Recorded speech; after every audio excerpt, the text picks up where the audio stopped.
Okay. Oh man, we got a show. Look at this. Bring it on over to the side. Look at. We're on episode 54. Oh man. We have had a journey. And we are getting closer to those Godfather goals. I appreciate the likes and subscribes. And as an update to 500 by spring, we got -1. -1. So I gotta work harder. Okay, I got to work harder. I've got to make sure that I am connecting with my audience, whatever that may mean. Understand me. Why do I need to understand you guys? Once you understand yourself, you'll understand me. No, I love understanding people because I don't understand myself. No, but let's get into it. Look at what we got here. We've got. Do I even have it up? Let me pull it up here. We got Kurp Metzger. Now, you're seeing the slideshow here. Let's bring it on over. Bring it on over. Now,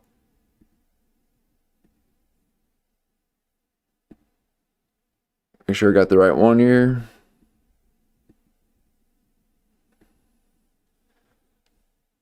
We've got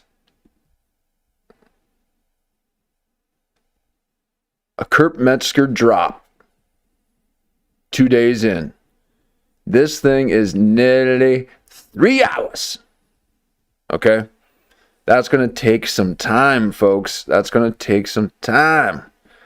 And I'm here for it if you guys are as well. Now, we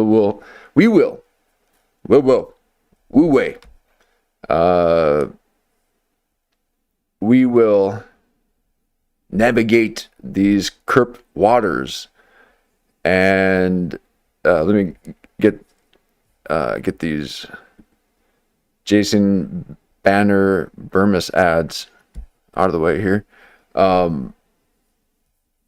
We will navigate these Kurp waters, and apparently it is good enough for him to sit there and engage with someone for 3 hours. So I bet Mark is kind of leading the pace. Mark Passio.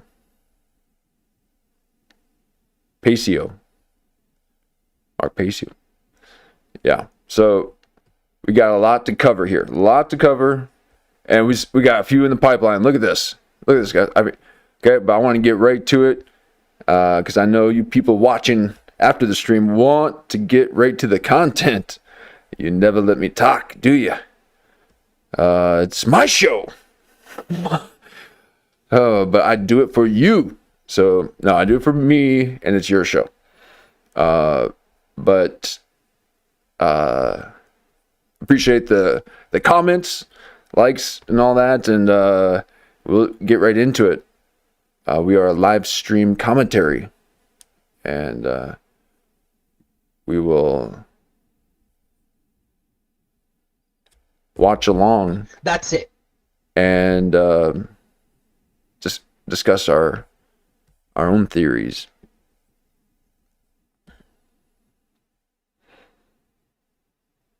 Now, we had a music night with Baby Keem dropping Casino. Beautiful presentation. We got a little bit of hype. And then we got to see Michael Bean on Jimmy Kennedy really duke it out with him. So great watches on those past 2 streams. Now we're diving into Kurp. Now I wanted to take some time and do some other material than Kurp Metzger. But he is popping, folks. Okay, he is popping. And such a time as this. So I feel quite privileged to be able to go along for the ride here. So join me, and let's see where this goes. We will we'll go as long as we can, we are not time checkers. Okay, we don't check time. Okay, where we go, there is no time or space. So we are explorers, and it is not about the destination, but the journey. So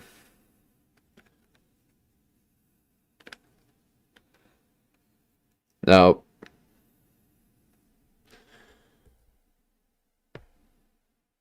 a lot of the comedy, or like comedians and all that, and all the comedy content has got to do with the Epstein files, and I just need, little Epstein break. And now, if it's brought up within this, so be it. But I'm definitely not seeking it out right now. Now here we are. I've Whoop.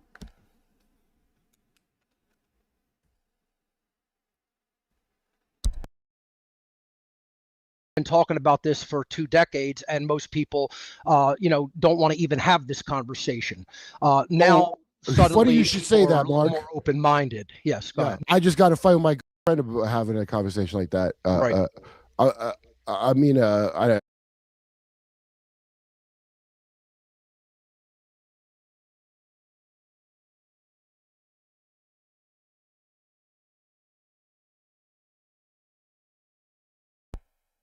Here, let's start from the beginning here. And Kurp Metzger with Mark Passio.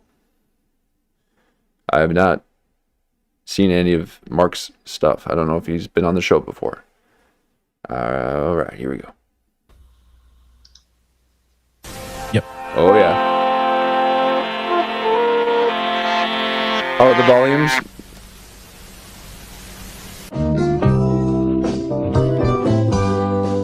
Well, my name is Kurp, and I'm Oh, yeah. petite derp. Oh, won't you come and derp with me? Nice. And I'll just say right now, I enjoyed that one much more than the MK Ultra one. Although that's pretty wild and awesome. But oh my god. I didn't realize I was going to be programmed before the program. No, but it is great. But I do like the simplicity of this one. It's not simple at all, but very clean and to the point, unlike my intros. And But I'll get there. I'll get there. petite derp. Oh, won't you come and derp with me? Oh yeah.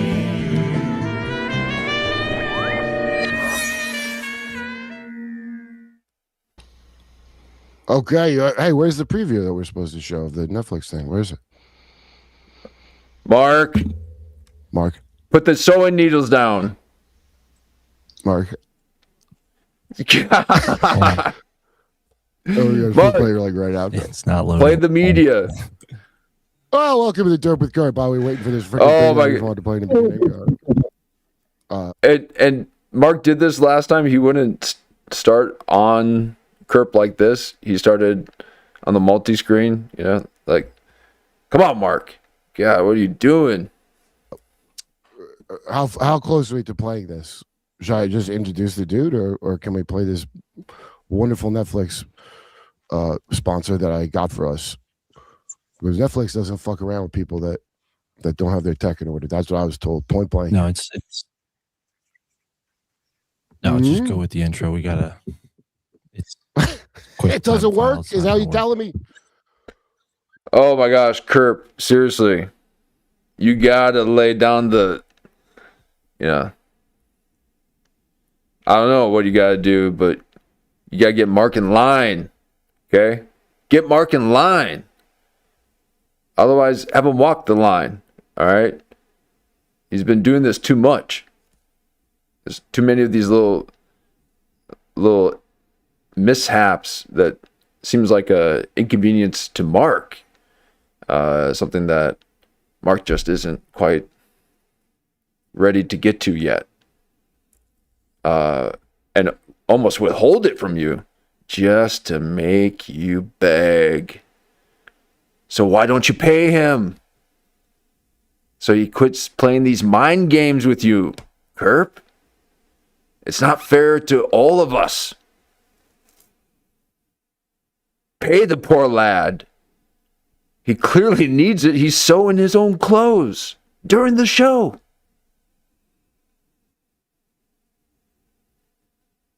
So I can't handle too many of these, little Mark mishaps. Yeah, rein them in. Exactly, Jan. Thank you. It's like, come on. You gotta. Otherwise, have him go to Tripoli. Okay? He'll just continue to book for Tripoli. Tripoli. Oh, look, he's got the turning point. He's still, he's done this a couple of them. Turning point, Sam Tripoli. All right, well, here we go. I like when Mark messes things up. I love seeing Kurp squirm.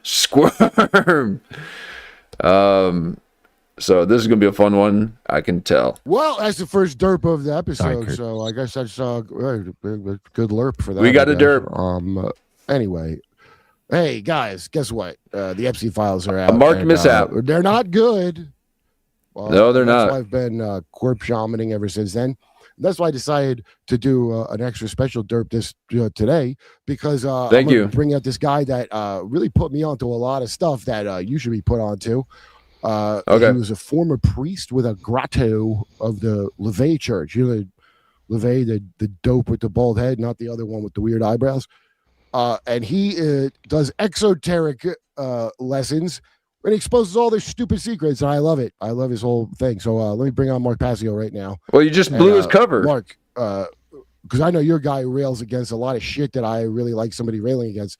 What's it like now when you see this stuff coming out? I mean, you've heard more crazy stories than me, I'm sure. It's been difficult, actually.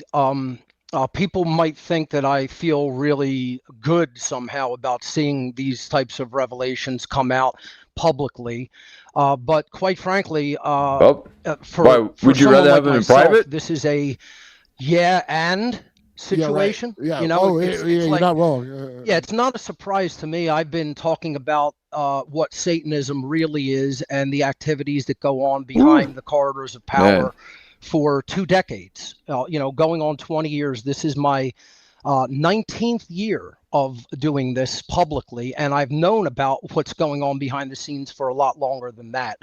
So when I see a lot of newcomers coming to something like this, to information like this, and presenting a bunch of shock and awe and dismay, it's like all that really tells me is how many people are really not paying attention and haven't been paying attention to the events of our world while they've been living in it for many, many years. But there almost seems like there's this kind of global MK Ultra thing that they're doing to put everyone in trauma at the same time, and it just kind of stoking the flames a bit and almost creating the same type of excitability that was fostering all the movements during Black Lives Matter and this ICE one and all that. So now it's happening to everyone. So I'm not exactly happy about all the people who are late to the party. It's sort of like, I've been talking about this for 2 decades. Other things to do. Most people, don't want to even have this conversation. Now, suddenly, funny you should say that, Mark. Yeah, funny you should say that, because I actually did start the show by saying I'm trying not to watch too much Epstein stuff, and I'm like, oh, okay, I guess we're doing it.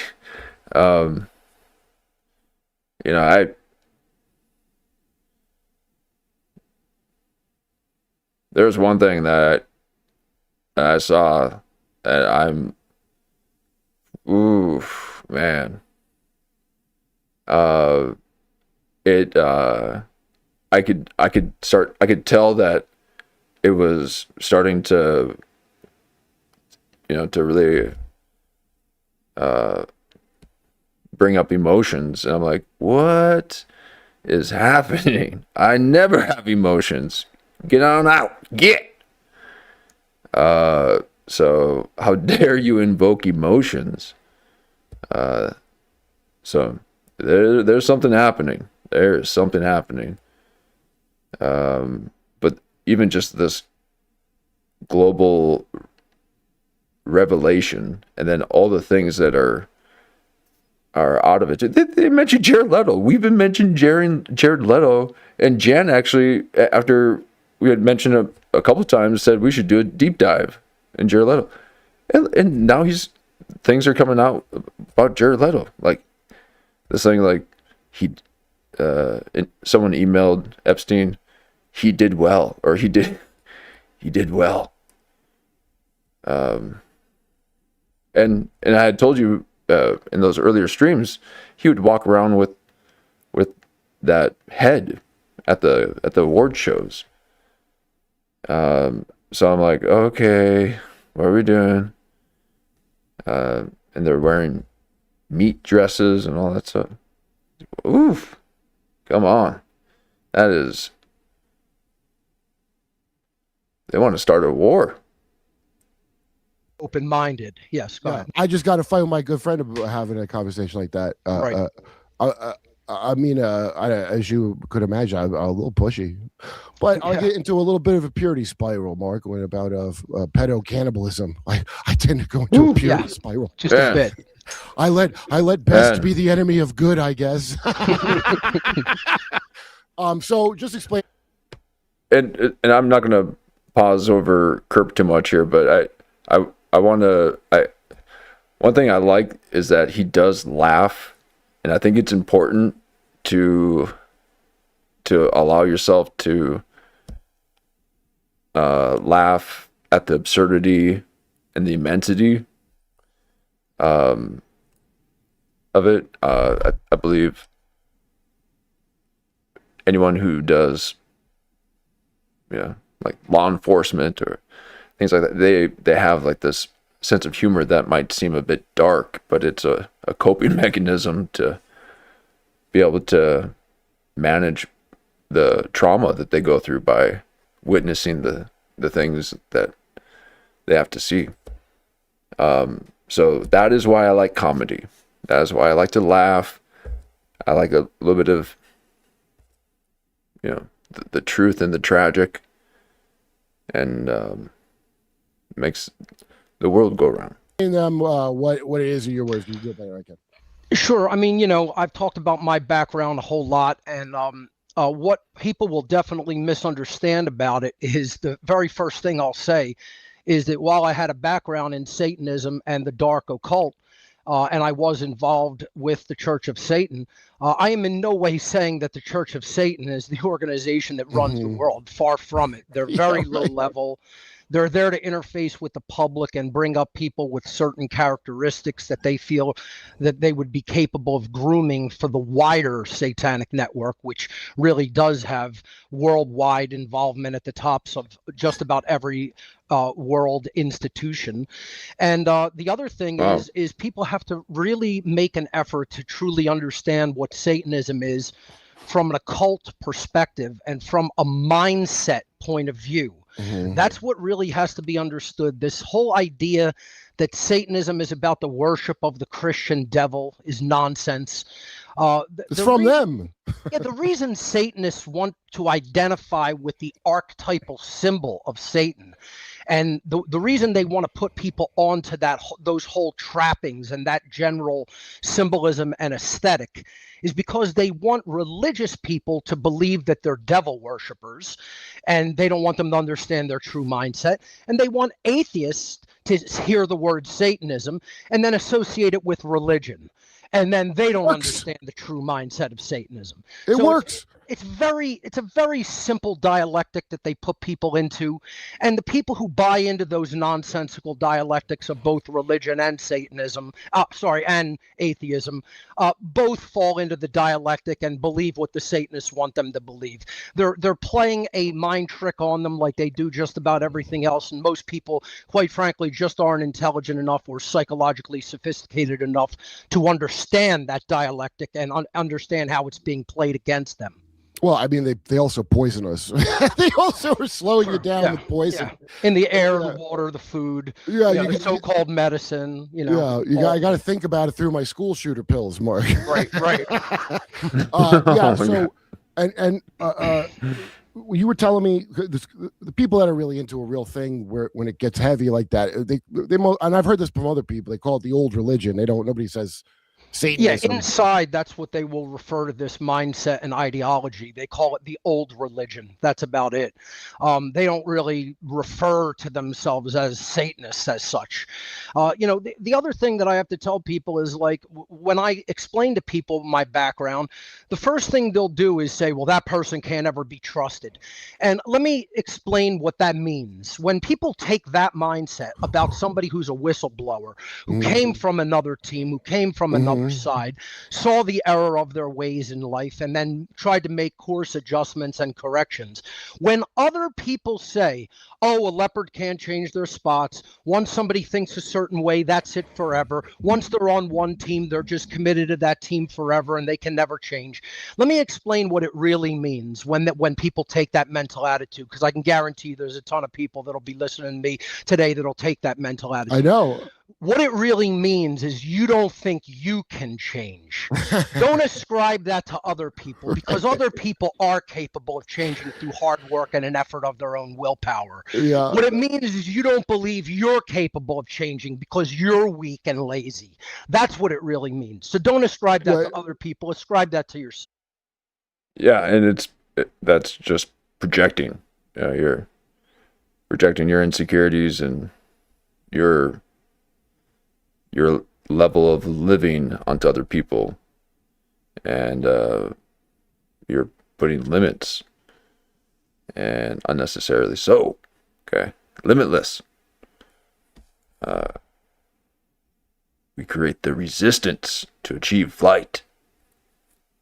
So, well, it's archetypically Satanist. It's like people can't be different or be forgiven. I mean, what's the one theme you hear over and over when people were in the real bad shit?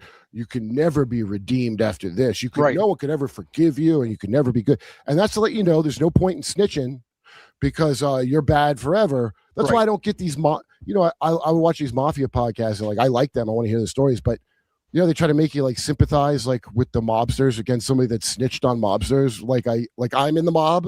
No, I'm not. I don't snitch on them. I try to liken it to if a head coach of a football team is not well treated, and he's going to defect, maybe an assistant coach, right? He's not well treated. He doesn't like the head coach and how he's being treated on the team. And he decides to defect and give the playbook over to the other team. that his former team was playing. That's what I have done. I am trying to explain the mindset and the tactics that the worldwide cult really uses against people's minds. And I know that from firsthand experience of actually being with them and actually working with them. So I've told my background like an innumerable amount of times on other interviews, but I'll just briefly recount it. When I was in my... All right.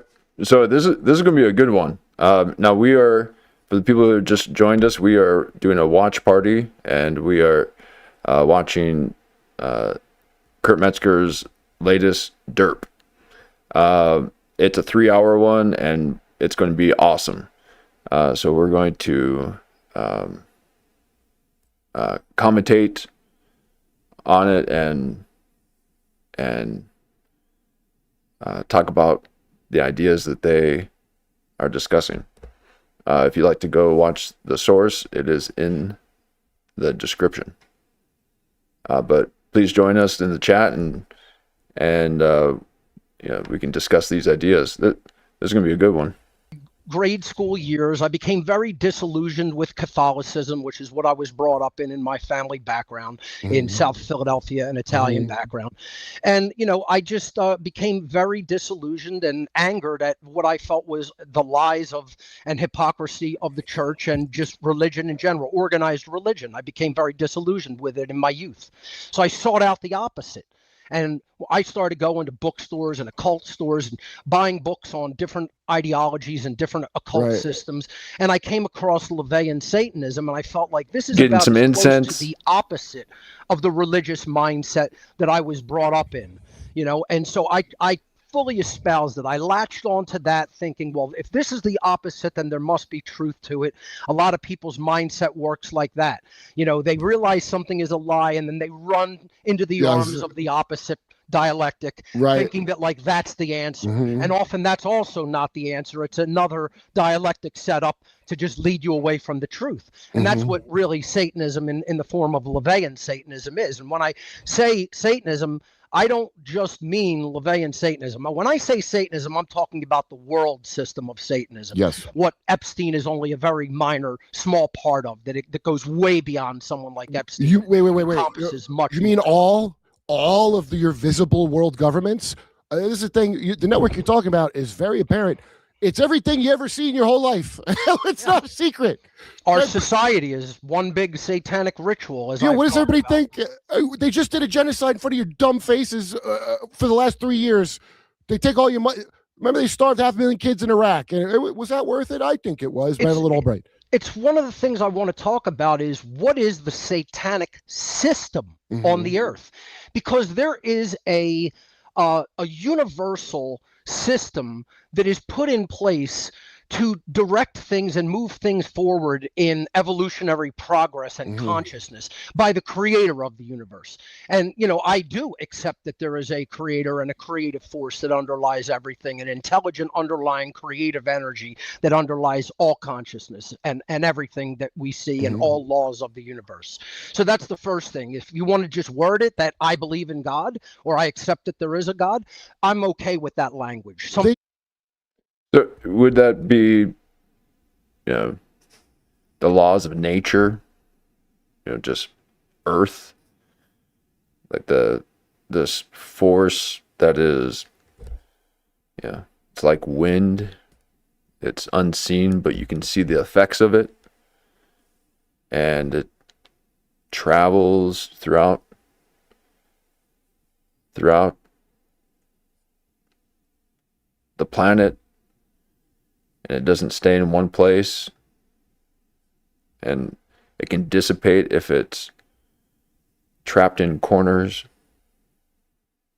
but it could just easily flow if there's nice movement. We were in a waxing crescent, folks. Okay, we just hit past the new moon. And the sun, my apologies, the moon is out now. It's up. In most places in the U.S. And that's when we're up. So we're lunar in the wintertime and solar in the summer. But here we are. You too. Yeah, some people are not comfortable with the term God, whatever. I'm fine with it being said like that. I accept that there is a God of creation that set all the universal laws into effect in our universe, and it governs everything. It is truth, it is law, it is an algorithm, an expression of higher love, all of that. And I believe that there is a force inherent in creation that acts as the counterpoint to that, the counterbalance to that. In the occult, they call that the involutionary force. It's the force that counteracts the evolutionary force. Okay. So there's an evolution force and there's an involution force, something that wants consciousness to be crushed and to be overridden and to just ball up and curl up in a ball and die. It's chaos. It's death. It's involution. Well, that's like gravity. It's compression. Like really what these beings serve. They serve that counter force to good and to order. They serve the evil force. They serve the counter evolutionary force. They serve involution. They serve the force of disorder and death. If you want to look at the worldwide system of Satanism like that, that's a better way of looking at it, that they don't really worship anything but themselves. They consider themselves God. Right. So that's part of understanding the mindset of Satanism. Let me just briefly go back to my background. I'll wrap that up. We get into the mindset of what Satanism really is. Did you see the clip that's been circulating about Brad Pitt sitting at a table at a festival, film festival, and saying that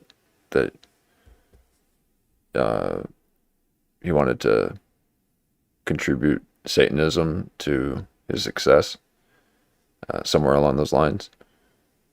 And big old open collar, the button collar, the collar that goes up to here like a vampire. And so, I basically started espousing LaVey's ideology that he put forward in the Satanic Bible and the Satanic Rituals and the Satanic Witch and the Devil's Notebook and all of his other writings. And I latched onto that. I saw it as the opposite of world religion, of the established traditional religion. And I got involved and basically started espousing the ideology through writing and music. I wrote for little fanzines. These are small, put together magazines that they had in music shops and art stores and stuff like that. How old are you? I'm now 51 years old. Okay. So I'm 48. Fanzines were large. They were big when I was growing up in the music circuit. So I started writing articles about Satanism in fanzines, and I started espousing lyrically the satanic ideology that LaVey had put forward in the Satanic Bible through music. I was in a popular East Coast death metal band at the time. We were called Insanity, and they're still around. They still exist. Right. My buddy still plays bass and sings for it and still runs the band. They moved to Florida, but we sort of were pioneers in the early East Coast death metal sound. Like we sort of pioneered that sound along with many other bands in the early 90s. Right. So LaVey noticed my writing and music. A lot of people think I went after LaVey and begged him to be a priest. It didn't work like that. Right. LaVey noticed my espousing of Satanism in writing and music, and he invited me to be a priest in the Church of Satan because he felt I had such a good grasp of the ideology, and I was putting it forward in writing and communication so well. So he actually extended the offer. He first extended the offer of priesthood to me, and that's just one rank above rank and file active member. Right. So there's just member, and then above that is priest. It's not a high rank. Notice that I do not say the words high priest. If people hear the word priest, then their mind automatically goes high priest. There's only one high priest in the Church of Satan organization at any given time.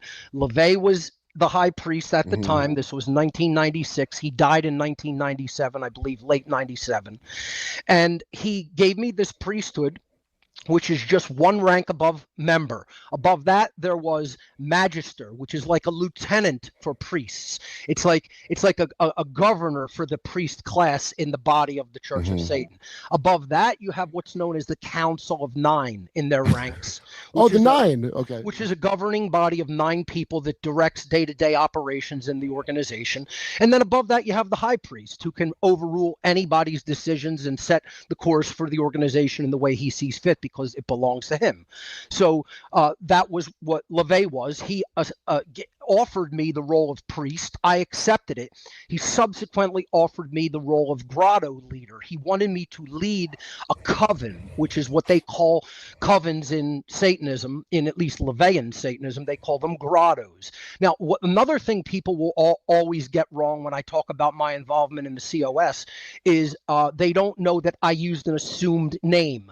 So if you look into the files of the Church of Satan, you will not see the name Mark Passio. This is what the members of the current Church of Satan want to say that makes me a liar. They want to play this stupid little game that we don't have anybody in the Church of Satan on the file as Mark Passio. What's this thing of like, okay, I'm sorry. I hope I didn't smear any Satanists. Yeah. Like, what the fuck are you talking about? So anyway, let me tell you what my actual name that I used was. I was going to ask you. Yeah, I took a name from the Gnostic texts, the Gnostic teachings, which are like early pseudo-Christian texts that sort of preceded modern Christianity a bit.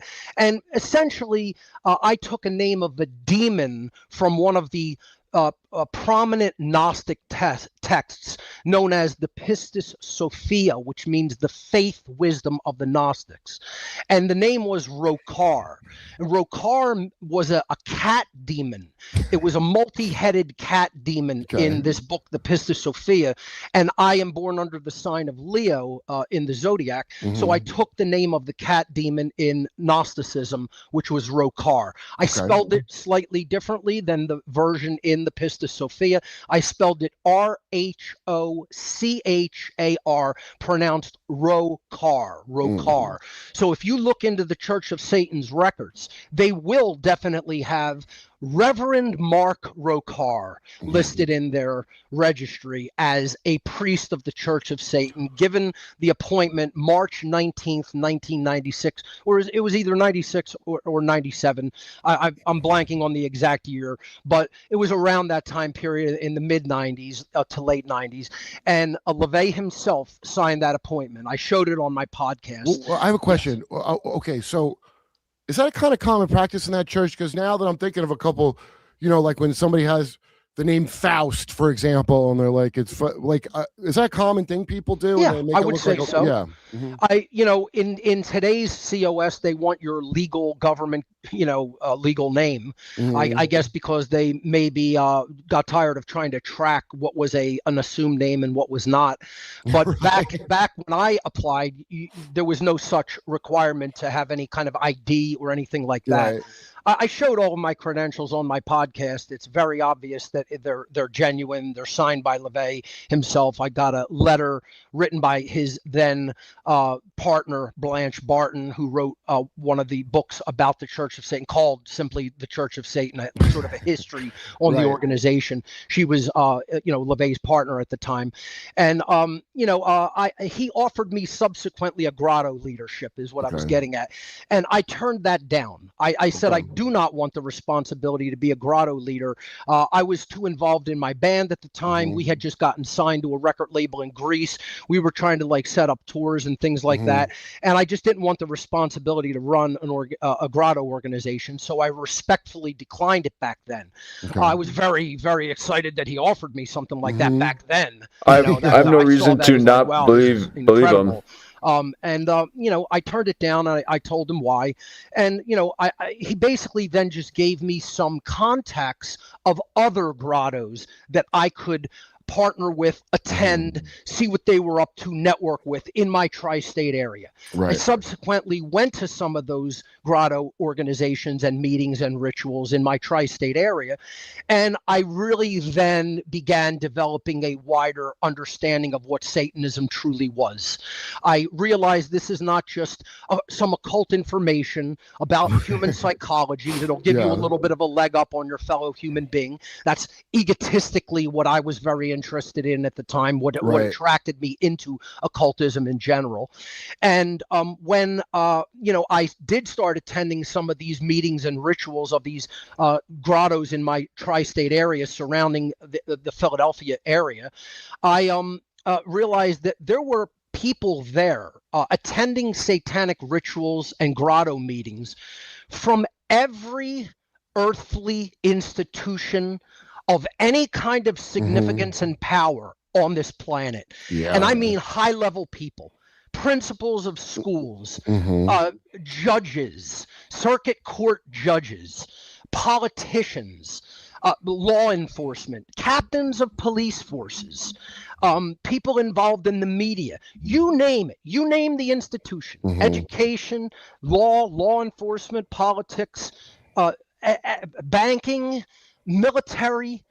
There were people at high level positions of power in every institutions attending these grotto meetings. And I mean involved with them. Like setting the course of direction of what, they want to get done, what they want to accomplish in society. And they're very, very open, very candid, about how they're going to operate. They refer to people as, the unwashed masses, the unbegun. They haven't even started learning. They haven't even started in their understanding of how the world is structured and set up and who really owns it. Welcome to the chat, Lemon. They call people the dead. Back. That was one of the names they refer to people. They call them the dead. That's the average member of the public. We got Mark Passio here. He's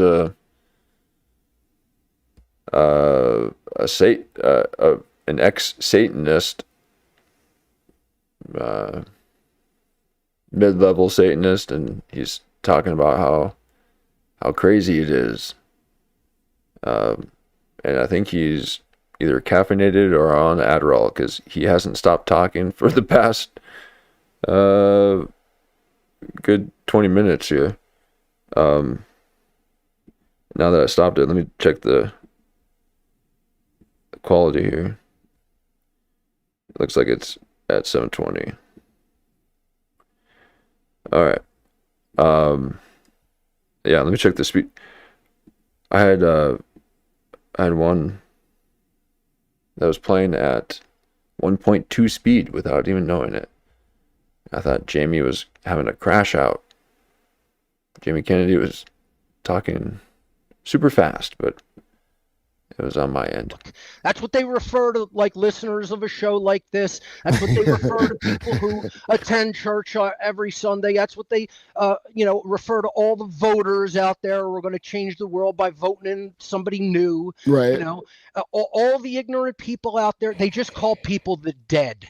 And their attitude about this is they're just so spiritually and mentally dead. They're so ignorant. They're so apathetic. They're so lazy. They're so cowardly.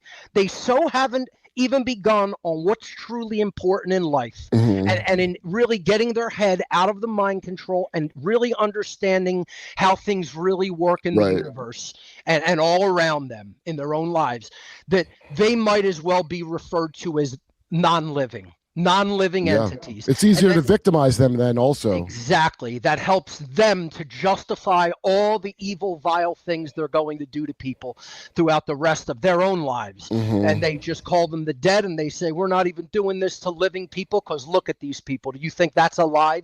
Do you think that's conscious? Do you think that's active and involved in even their own lives?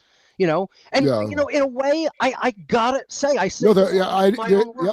I gotta say, how could I disagree? Right. How could I disagree when you look out there at all the ignorance and apathy and cowardliness and laziness, and all the people who have zero clue. They have zero clue what the ideology. It's like Neo in the car You know, I used to eat there. They had good noodles. That was his introduction into Satanism. He had all these abilities. And he no longer saw the world the same. That runs the world is. Hopefully they'll start sitting up and paying attention with all the revelations. I love the Matrix. This wider network, they capture, they kidnap and capture, they torture and they murder, they rape mercilessly, they torture mercilessly, and they kill children. They murder children. And that's just the military. This is their monetary system. Right. See, that's the first thing you have to understand. The people will be like, "Oh, their money is gold. They only deal with precious metals." You have no idea what you're talking about. Yeah. Their money is children and the adrenal punched blood of children that comes out of the adrenal glands that they eventually refine into the drug adrenochrome. They take I keep saying they use every part of the buffalo because of adrenochrome. You know, now people are, I guess, with the popularity of Bad Bunny, people are getting it. But they every hormone, everything that any emotion you have, they'll harvest all that shit. In fact, and I played this before, Nathan Reynolds, who's hiding out now, I don't know where the hell he is, but he explained it really well, dude, that we have plasma-based medicine. That's 80% of the blood supply. That when people donate blood, don't go for transfusion. It goes to Big Pharma to feed you human-made medicines that the guy from Paranoid American was explaining. They never used to do that. Everything used to be made from plants, synthesized from plants until scarily recently. And now everybody's a cannibal by default as well. And they're getting poisoned from the vaccines. What they want is they want to inculcate it instead of, you know, medicine through the plants, the earth, it's through poison. And causing your body to react. The whole population into their own religious mindset, which I'll get into explaining what that actual ideology in the world is. I just want to talk about one aspect that people also always think they know better than people who were really involved. You know, one of the things I want to say, Kurt, is that the world waking up, allegedly, quote unquote, the world waking up, it's a very dangerous mindset for people to be in, because what you have are people who know a little bit, who think they know a lot. A lot of off ramps to bullshit too. They don't know a lot, you know, like they don't really want to listen to inside players. Right. They want to believe that they did their little bit of home research and watched some videos and podcasts. That's what I did. And now they're an expert on the topic, and they're nothing of the kind. Nothing of the kind. Are you saying I'm not a real shaman? I mean, with a hat like that, I would never say you're not a shaman. Yeah, I mean, I don't know what do I got to do over here. Now, I got the hat. I got a esoteric.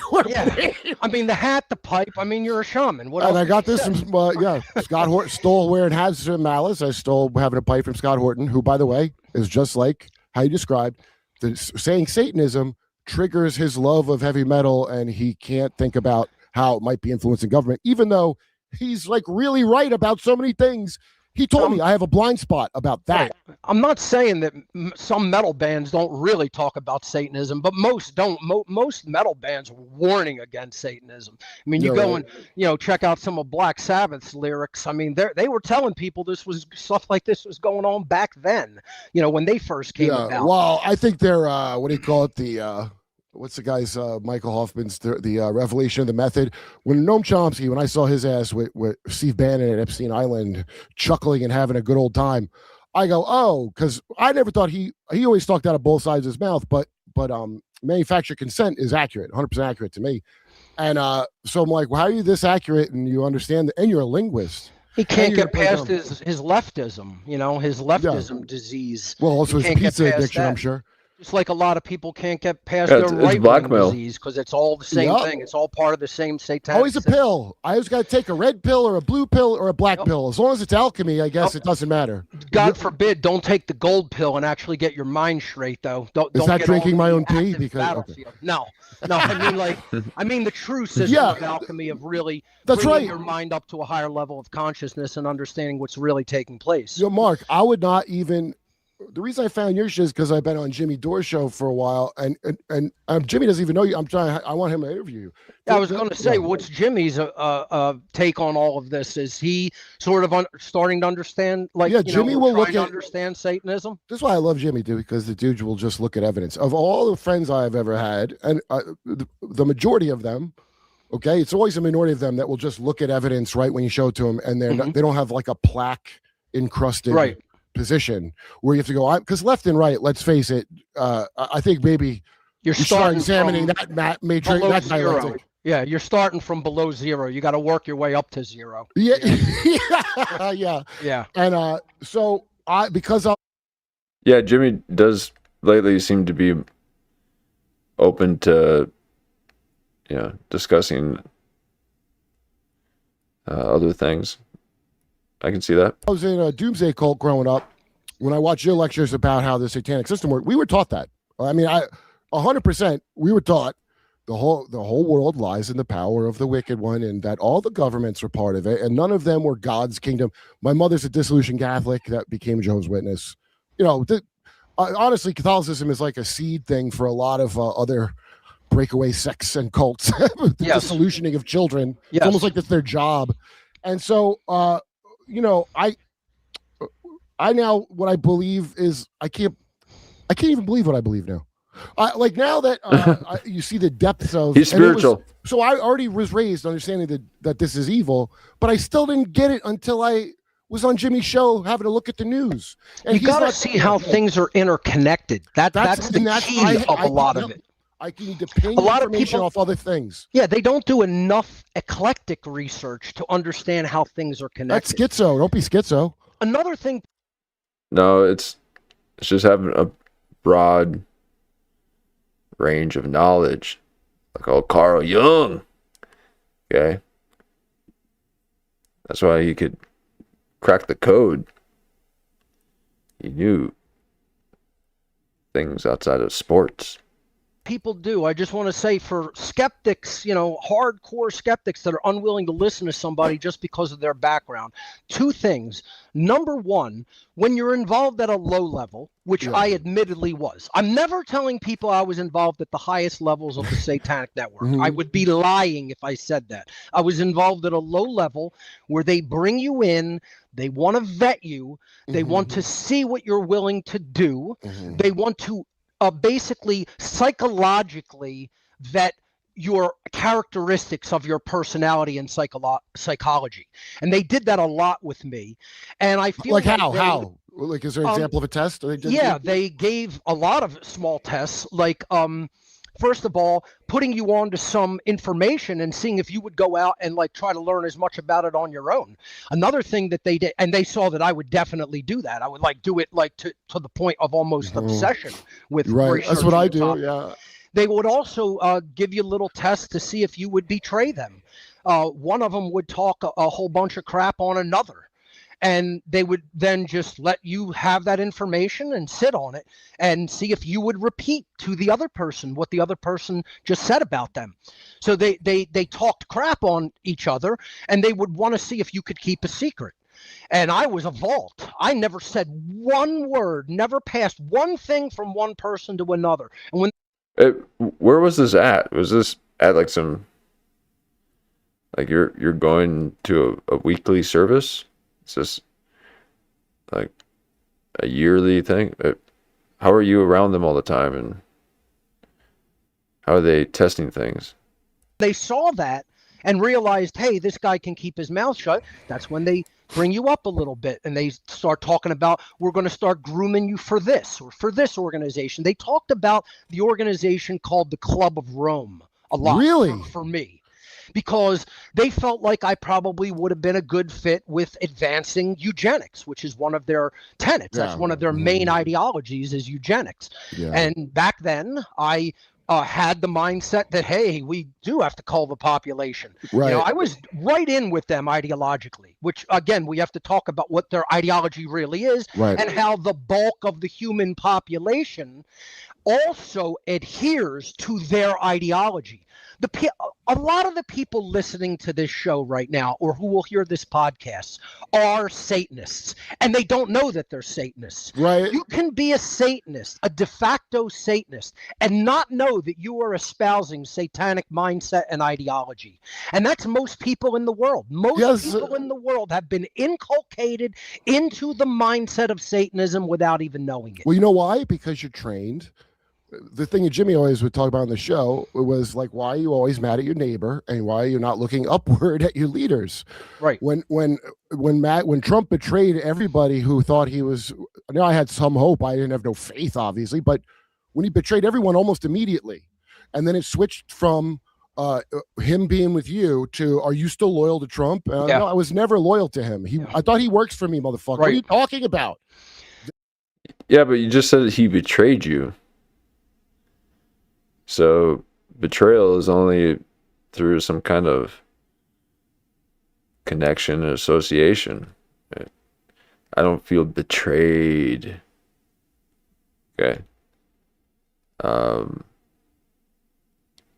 Maybe unless I don't do something to my best ability, I'm betraying myself, but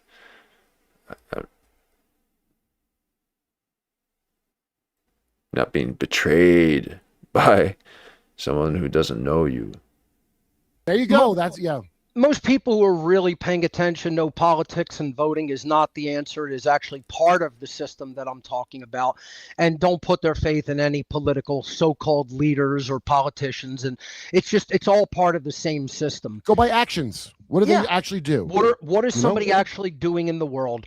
And when people say you can't get out of an organization like this, you don't know what you're talking about. You clearly haven't been involved. You clearly don't know how it works. You're talking out your rear end, and you don't know what you're talking about if you make a statement like that.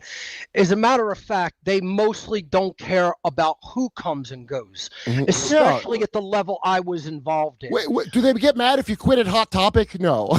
Like, nobody gives a shit. It's there for that reason. Yeah, they know you're low level. They know you don't really know where the bodies are truly buried, and I mean that metaphorically and literally. You know, I was not involved in any of their crimes up to this point.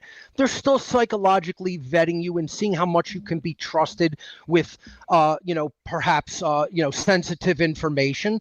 They're seeing what you're willing to do, and they're vetting you psychologically at this point. And seeing how they can move you upward, or if they can at all. And to say at this point, that's what it exactly is. This is just a lower level of intelligence organizations, which are just higher level occult organizations. Right. Yeah, they're all covens, all of them. Yeah. So to say you can't say you want to leave and they're going to let you go, or they're going to murder me because I'm saying I want to leave the Church of Satan. I mean, you got to be out of your mind. Secondly, this wasn't even the quote Church of Satan. These were like affiliate grottos is what I would have to refer to them as. Okay, they were just grottos that are connected into the wider satanic network, and there were some members of the Church of Satan present at these grotto meetings and rituals. That's all. When I saw it was like people involved in every level of every institutional walk of life, I really, my mindset changed, because I was like, this isn't just about people trying to like garner a leg up on their fellow man and by getting some tactical advantage psychologically through this knowledge of the occult. These are people who are a tight-knit unit working together worldwide. Yeah. And I'm like, I didn't really sign up. Not just were they a tight-knit unit, they're working toward a goal. Right. And they're trying to basically enslave people, everybody under them, and they want to be like the managerial class of human beings that are managing a slave class. And I didn't sign up for that. I never gave my consent. I never vocally spoke my consent to say. I can see that chat right there.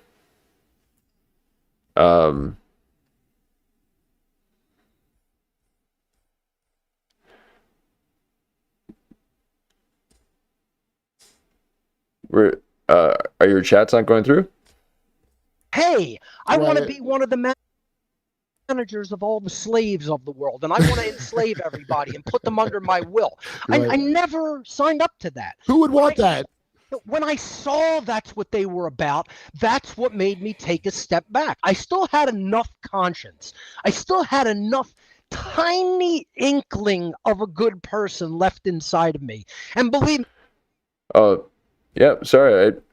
I can see the chat now too. I guess I had it on top chat. Passio is legit. He's basically saying that the cabal is so much worse than what we're willing to realize. Yeah. Yep. Woo. Yep.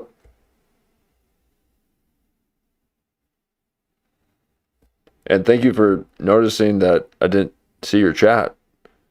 I'll make sure to double check that when I start the show. Thank you. I'll be the first person to tell you I was a borderline psychopath. I was an absolute piece of trash back then. If I would have met myself, if my current self would have met myself back then, I probably would have put a bullet in him. That's how bad. I'm not kidding. And that's how bad of a piece of trash that I was in life back then. Right. And see, I needed that kick in the rear end. I needed that jolt to my spirit to realize, hey, this is a predatory parasite class of people that's trying to put everybody else under them into a state of abject slavery. And I didn't sign up for that for myself. I didn't sign up for that to enslave my family members or my friends or other loved ones. I never consented to that.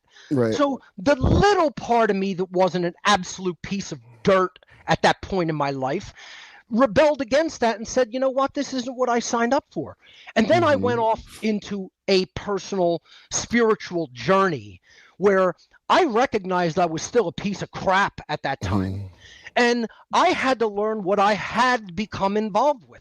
And by the way, when I told these people I have a moral problem with what you are doing, they were just like, yeah, whatever. What are you going to do about it? Like, that's the door right there. That's they don't got to kill you. They're like, you can't do shit anyway, motherfucker. Yeah. Right. They were like, go do your worst. What do you think you're going to do? Who do you think you're going to tell? Who do you think's going to listen to you? And after doing what I've been doing, being a whistleblower, and by the way, whoever's listening to this, I'm not a conspiracy theorist. I personally hate conspiracy theory. I think conspiracy theorists who are laying out conspiracy theories make whistleblowers look bad. I'm not a conspiracy theorist. Right. I don't talk about conspiracy theories. Oh. I am a whistleblower. I Gigantic hypothesize. difference. I'm Okay. a conspiracy I'm a collusion theorist, first of all. I don't like the word conspiracy. I say collusion.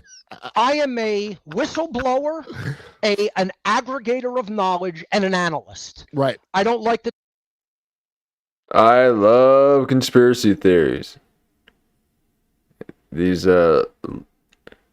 literal lassies just jump on anyone who has a little bit of abstract thinking. It's like, relax, dude.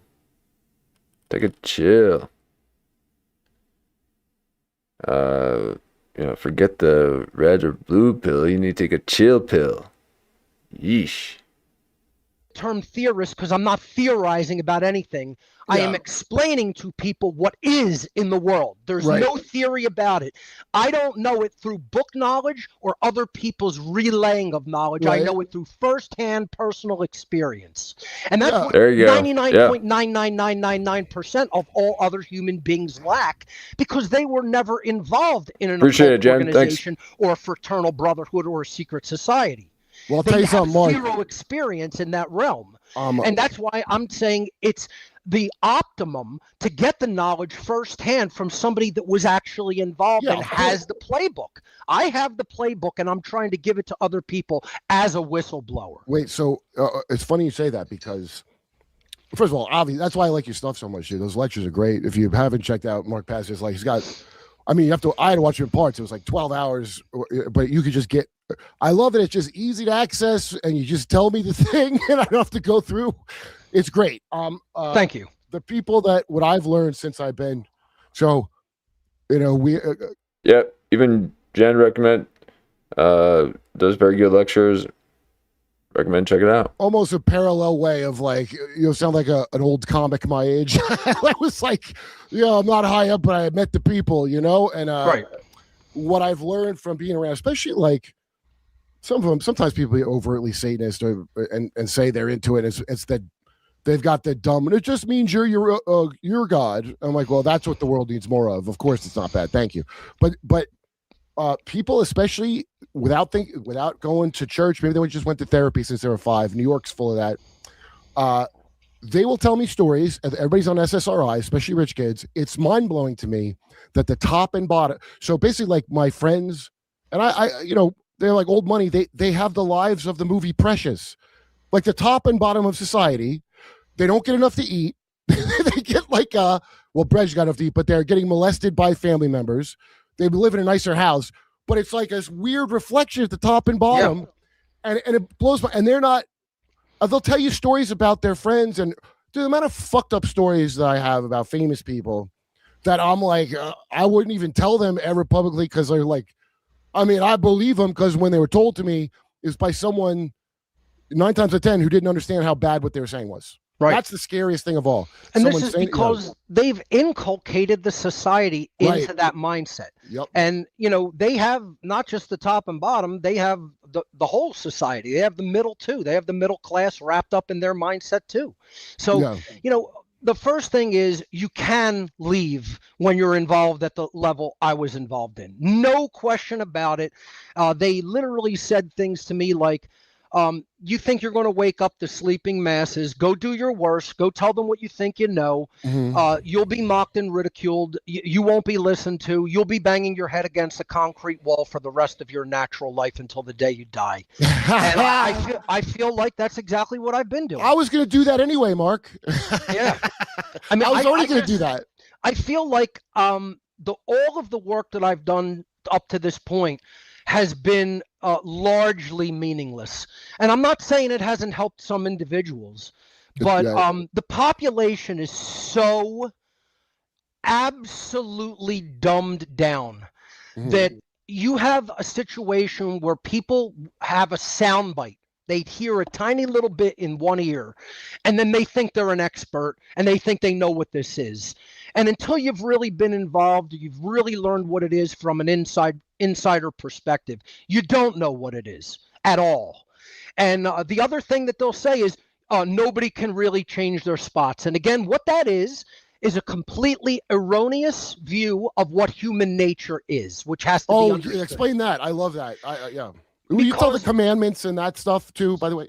Yeah. I mean, people will think that human nature is either good or bad.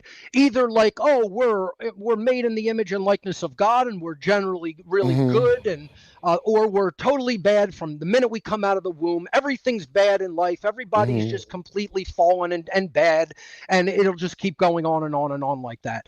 And these are two baby-fied, I mean, absolutely naive baby's view of human nature. It's a naive view of just how everything in life functions. Right. And if anybody still have a mindset like that, you got to come up out of your naive, childish worldview. It's sad, is what. What if I'm in special forces and I have to kill the bad guys? You notice how they always talk about it like a child? Yeah. Because how will I make you a killer that will do that and then sit with what you did for a satanic country the rest of your life? You can't do that with a mature perspective and a mature, informed mindset, of course. That's why they want to target young, naive people at while they're still in their teens, and then turn them into, psychopathic killers who only obey their master's orders. They never want an adult soldier. They always want, at the end of the day, a child soldier, a really precocious, obedient killer that ain't going to think too hard about the big picture or the things they're doing because mommy and daddy said this is good. They want you to be an adult with the mind of a child, and you can pull the trigger. That's why they want people with a childish mindset when it comes to human nature, with this simplistic and dualistic mind. Well, I gotta take that back. That was. Take that teens back. and then turned them into, psychopathic killers who only obey their master's orders. They never want an adult soldier. They always want, at the end of the day, a child soldier, a really precocious, obedient killer that ain't going to think too hard about the big picture with the things they're doing because mommy and daddy said this is good. They want you to be an adult with the mind of a child, and you can pull the trigger. That's why they want people with a childish mindset when it comes to human nature. With this simplistic and dualistic mindset. Humans are like born out of the womb, either good or bad, or taking this genetic, nonsensical. I don't want to grow up because if I did, I couldn't be a Toys R Us kid. I don't want to grow up. You want to grow up? I want to be a Toys R Us kid. Approach to it. Your tabula rasa or something. They have a phrase for it. But you said this is like a secret that they have about this. It's one of the most protected occult pieces of knowledge. And that's all the word occult means. Occult means hidden. Mm-hmm. This is hidden from you. You're supposed to remain a dumb, naive child. And the masters of the world who are owning and running society, and they're basically looking at themselves as your God and you're their slave, they'll know this. They understand how this really works in life, and then you don't, as a naive, basically childish imbecile. What is it? You're supposed to be kept in that mindset. And here's that piece of knowledge. Yeah. Human nature is programmability. Yeah, there you go. Yeah. One word. If you can't define what human nature is in one word, you don't know what it is. Mm-hmm. And that doesn't mean that I'm saying human beings are computers. I'm saying that similarly to computers, human beings can be programmed through information that is coded into them. Computers came after humans, everyone. Imagine someone saying the phrase, I always say this in podcasts and interviews. Imagine someone saying to another person, computers are evil by their nature. Or imagine someone saying, you know what? Computers are angelic and godly by their nature. You'd be thrown in a padded room. You'd be locked away. Or a millionaire, and you'd start your own thing if you wanted. Imagine saying a computer is a very angelic thing by its nature, or it's a very demonic thing by its nature. You'd be looked at as insane. Computers actually, a lot of people are saying that AI seems like it could be demonic, like that there could be this kind of, you're like summoning up these,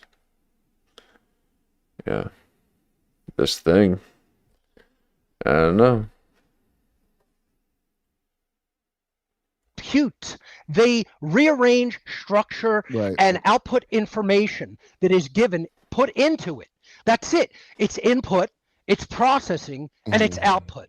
And human beings work in a similar way. Although they are not computers, they work similarly to that in life, where information gets put into a human being's mindset, and then they process it, and they make decisions about how they're going to behave in life based on the informational input and processing that they have undergone.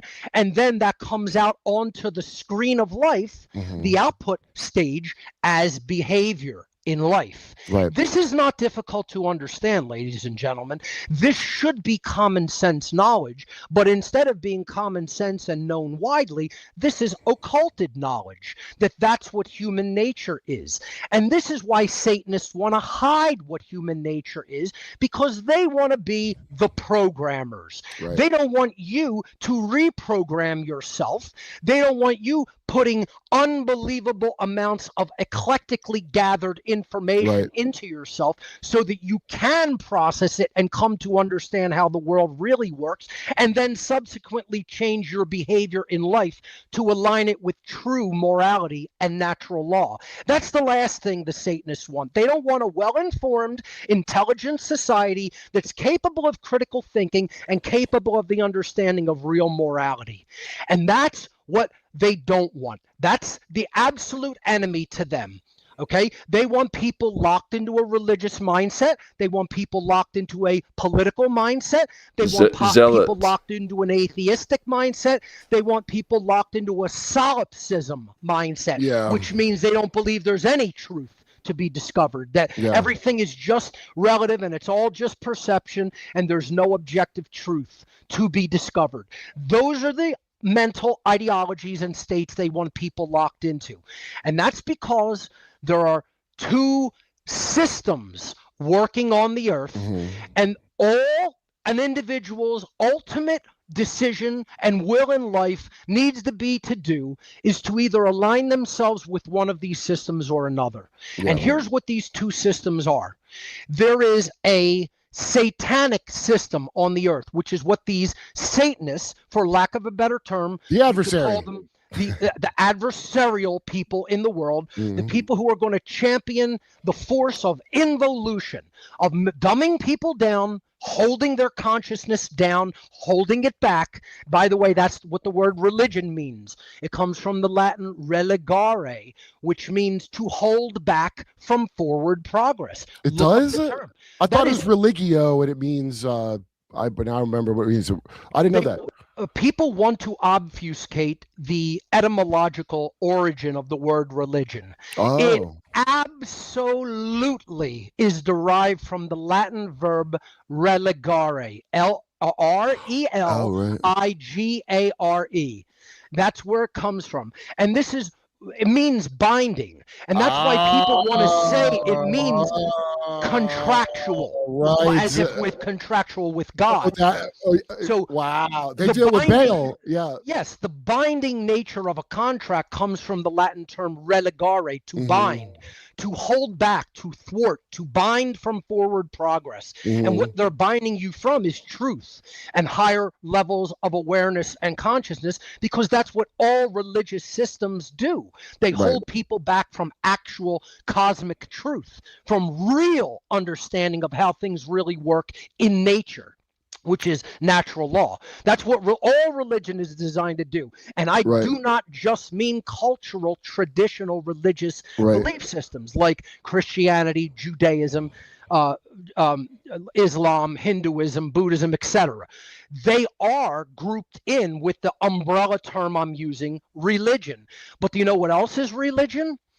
Worship of money is religion. Pure egotism is religion. Solipsism is a religion. The belief in human authority of some people over others is a religious belief system. The belief in politics and political structures and political parties is a belief system. The worship of medicine and science is a belief system. These are all belief systems. These are all religions. It's not just the cultural religions that we have names for, that that we consider a religion with a priest class and churches and synagogues, etc. It's not just that I am calling the word religion. The Satanists, the Satanic network, want everybody completely attached and violently latched onto a religious belief system. And most people within the sound of my voice, they have deeply entrenched, fervent religious belief systems deeply embedded in their mindset. You've been to an Eagles game and seen the violence, I'm guessing. That's what I'm getting from that. You want to talk about a religion? Philadelphia. I'll put him against Boston any day. All right. No better example of religious thought. There's one. Wrong jersey on the Eagles side of the. Imagine being that kind of a child. I mean, I wake up in a grateful mindset. Sometimes I wake up in an absolutely dejected mindset, realizing what's still going on in this world when it comes to the rape and murder and torture of innocent children. Kills me. Sometimes makes me want to knock it out of bed every day. You got to process it. I got to process it. And thank God, I still thank the Creator every day that I'm not one of those stupid morons that worship sports. Could you imagine even calling yourself a human being, let alone a male, let alone a man? And this is what you concern yourself in the mind with. Oh, wait, you Garbage just reminded me. sports. You just reminded me of something. Yeah, that's what I've been saying. Yeah, I can't get into that sports stuff. Yeah. He's all about manhood. There you go. It's related. It sounds like it's out of left field, but you just triggered him. When you were in that, and this is a phenomenon that I'm like, what in the hell's going on with anytime, especially influencer shit and especially politics. You know how everybody could legally, if you're gay, and I'm for everybody being their sexual orientation as long as it's adults, but why are there still closeted people? And in the Church of Satan, did you see people that were hiding that they were gay still, even though they're in that? Never. Oh, Never. Oh, it was so candid of how they spoke amongst each other. And let me tell you something, folks. If you think this is like all rich white men at the highest level, shit if you think that. Yeah. It's people who know zero about the occult world. None, right. Nothing, zero. Less than zero, because You're being racist. They have nonsensical, entrenched beliefs that they're from movies. onto. Yeah, Hollywood and it's religion. grooming, all of it. Hollywood and religion are there to tell you stories to make you want to believe what they want you to think Satanism is, and it has nothing to do with what it really is. Mm-hmm. The idea that there's no eclectic races or cultures or belief systems or how about this monetary classes. It's all just rich people. You're out of your mind. Right. Some of the poorest people I've ever been around. I was poor at the time that I was, and I don't consider myself not still poor. Right. I mean, at the meager. He looks like he is,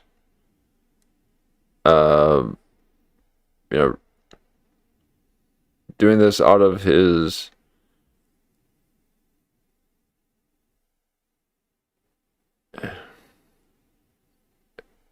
it looks like I was going to say it's like a shared computer. It looks like a job, like some kind of call center, and they have their own cubicles maybe here, and then so he's doing after hours with Kurp Metzger.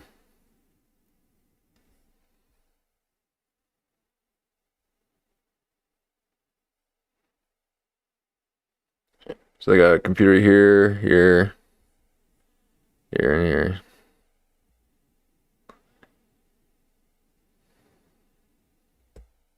That I make doing this kind of work, I don't consider myself. I consider myself like barely middle class. You got to have $1 million to be middle class. Everyone, today, just so you know. Yeah. You got to be making a couple 100,000 a year, maybe 100 at least. I don't even make that much. I'm still less than where I was when I left the corporate world to do this full time. I still have taken a hit financially and can, struggle sometimes, man. I'm not too proud to say that. Yeah, I don't listen. I've been up and down the whole time. Food on the table or shelter, or I'm still able to run my operation. But man, I got to think about money like everybody else does. Yeah, I'm not sitting pretty doing this. It is binding, isn't it? Wait, the thing about because you said they had their own secret commandments, like one was don't be stupid. Like they had rules that they don't say. But we go through those because I thought it was very interesting. Sure.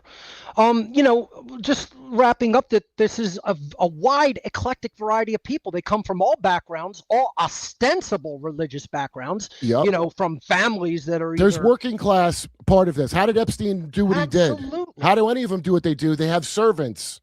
You can't do without it. They're far less concerned with status in society than they are with what is your deep understanding of what the satanic ideology really is. How are you going to propagate that outward into the world? What kind of occult and communication capabilities do you have? How are you an influencer toward other people?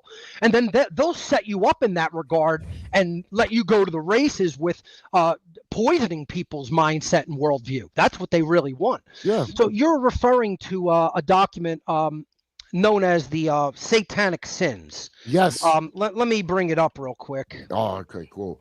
Yeah, the people don't get. It's not just rich or poor. Jay Parker.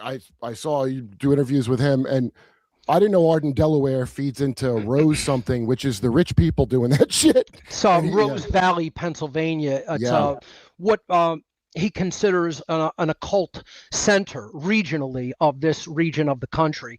And I would not doubt it or disagree. I can see that Philadelphia and the surrounding area is actually an occult stronghold. Of course. In the country. So what you were referring to is the 9 satanic sins. Yes. I'd like to give the basic tenets of Satanism, and then we'll get into that, because they have rules for thee, but not for me. Right. They have specific rules for themselves that they try to enact, but they try to push those things onto everybody else. So the first thing is you have to understand what their real mentation and ideology in the world is, because Satanism is not it is a religion, okay? But it is not a religion of worship. It is not a traditionalist religion that includes worship of a deity or entity. You have to understand that these people see Satanism as a symbol. They see Satan as a symbol that rebelled against God and is the adversary for God's system. So you got to see things as a system working in the world. Okay, right. That's the mindset you have to first understand. Satanism is championing an ideological worldview and system that is operating here on earth. It is not, that's an external deity called Satan and I bow down and worship. If you think it's that, you are a delusional child. Well, yeah, they tell you that. Folks, I was clergy in this religion.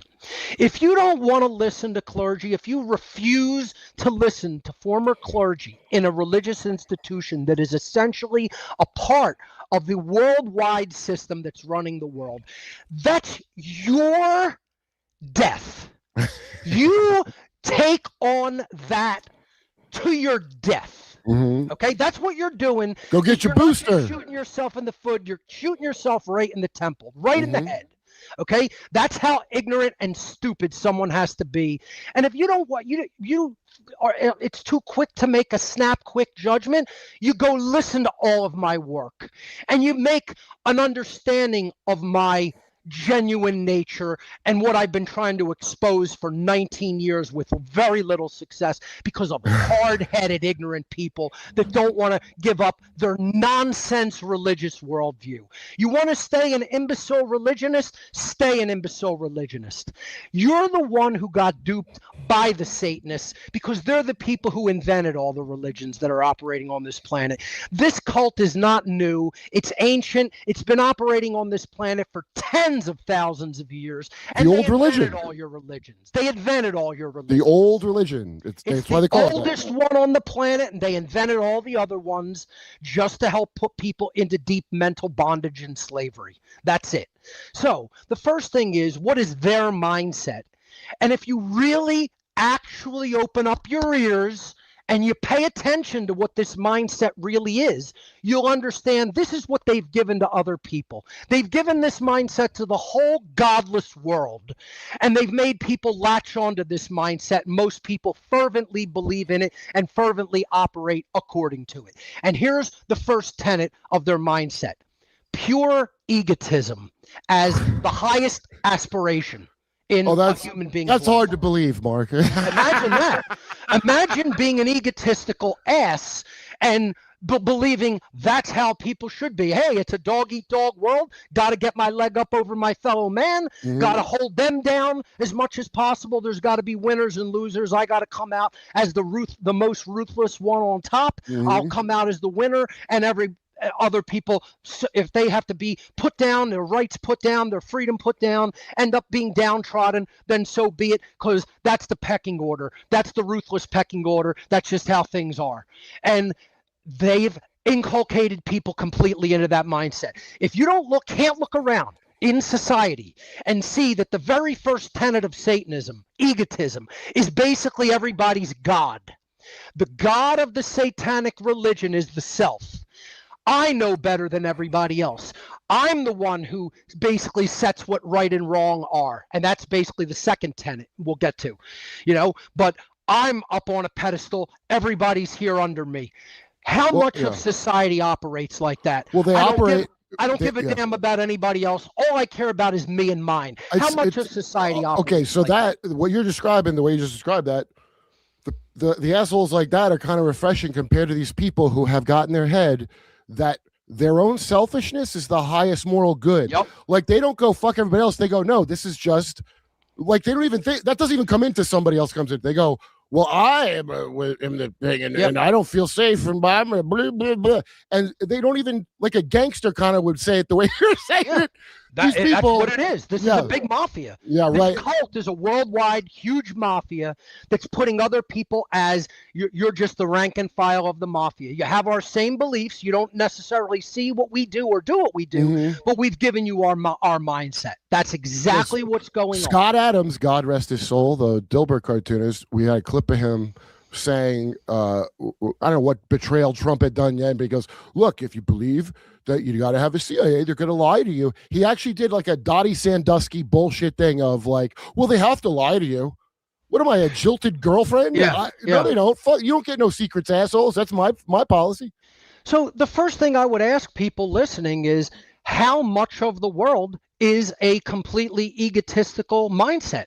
How what is the percentage of people? You wouldn't acknowledge that the majority of the human population exists in rabid egotism? If you don't think that, again, I think you belong in a padded room. I think you're so naive. You got your eyes so closed to how people's mindset operates that you don't even understand what's going on around you. If you don't think that the majority of the world has embraced egotism as basically its highest tenet ideologically.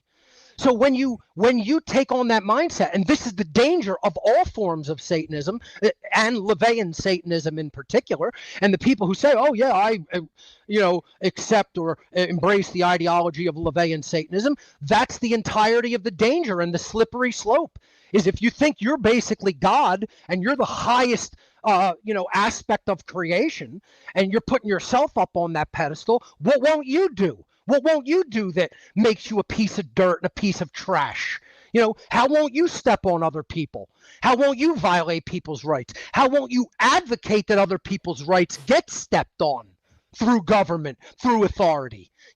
So this idea of egotism being the highest aspiration in life is the first tenet. The second tenet of Satanism is moral relativism. See, you notice none of this is let's go sacrifice infants. That's not the tenets of Satanism. Now let's not bow down and worship Satan and give, pledge all of our earthly possessions to Satan, our king. That these aren't the tenets of Satanism. Only idiots believe that. Religious morons who've been inculcated into Satanism believe that. Here's what they are. The ego is the highest aspiration. I'm essentially God. That's number one. Number two, moral relativism, which means there's no real right and wrong. There's no such thing as true right and true wrong objectively in nature. We get to make that up. You ever hear this one? The myth of child. Yeah. You ever hear this? Yeah.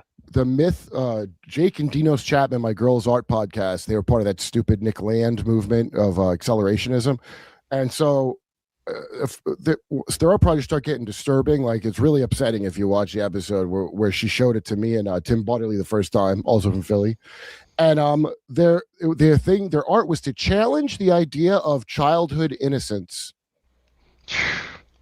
And I'm like, and this is in the 90s, by the way. And when you hear that, oh, your kids aren't so innocent, I'm like, no, they're innocent of, committing vile acts of until rape on they're kids. They're taught bad behavior. It's all programming. They want that out of there. They want that innocence the fuck out of you as soon as possible. Influence and environment. This is known as epigenetics. Yes. All the people who talk about human nature as, oh, that's just the way you pop out of the womb. You're rabidly ignorant. You're so appallingly ignorant that it's painful. It's painful to the knowledgeable. You've never looked into epigenetics. It's so obvious and clear. Your ignorance is just beaming off of you. Okay, and I gotta say it that way. It's gotta be said that way to people because they really believe they're informed, and they're painfully uneducated, not just a little bit uneducated. They're horrendously Well, Mark, uneducated. I mean, I just got in a fight with a friend yesterday arguing about this shit, and the things he was saying were so fucking dumb. And I'm like, why are you focusing on the complete wrong part of any of this, and not the part I just because they have religious attachments to their wrongness. It's not just that people get the wrong idea.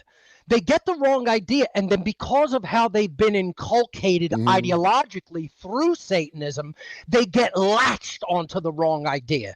See, I was latched onto all these wrong ideas. That's the thing. I thought just like the imbeciles of the world. I thought the exact same thoughts. Oh, we have to vote the other guy in. There's got to be government. We can't actually have rulership over our own minds. Oh, we need all of these systems of thought in place to direct the herd in their mind. And we need. It's just all morally relative. We can make up what's right for us and what's wrong for us. Well, there's no God, so that means I have to be right. Yeah, I was wrong about everything. I myself had to sit down with myself and do the shadow work of the deep internal recognition that I became a piece of human vermin. What made you do that? A piece of seeing that these people ran the world. Oh yeah, that's just not a particular incident. Okay, Kurt, if I never saw the inside of it, man, I'd probably still want to. I'd probably be still one of these pieces of trash. Isn't it amazing? I would still be one of these parasites. It's amazing to me that you I could had see to it, see viscerally for myself at their own rituals in person among them. These people are saying they want to put everybody under their thumb. They want to become God, and they want to enslave everybody else. And that included essentially the rank and file of their own organizations. That included my family, everybody I cared about, and just about everybody else on earth. And it took me to see that was their real intent in life, to say, whoa, I can't go that far. I have to back up from this. I need to just do a 180-degree reversal, and I do need to get out that door. And that's what I did. But what happened subsequently was I went into such a deep depression that I had ever bought into this mindset and become involved with these people that I tell people the story. I laid in bed for the better part of 2 years, and I did nothing but literally go into a totally dejected, almost completely black-pilled mindset where I sat and played doom metal on repeat all day. Like, I played the most drudging, sorrowful, mournful doom metal that I could find over and over and over and over on my stereo at home, laying in bed all day, feeling sorry for myself about what I had just become involved with and beating myself up mercilessly over it. It was the long, dark night of the soul that I had to go through. And then when I finally started to come up out of that mindset and saying, hey, no, I'm worth more than this. I have to get my head together. I have to tell people about what I saw regarding this. I have to do exactly what I was challenged to do. They said, go and do your worst and try to tell people what you think you know. And I had to say to myself, you know what? You made that challenge to me. You just challenged the wrong person, because that's exactly what I'm going to do. And I'm going to do it to the best of my ability.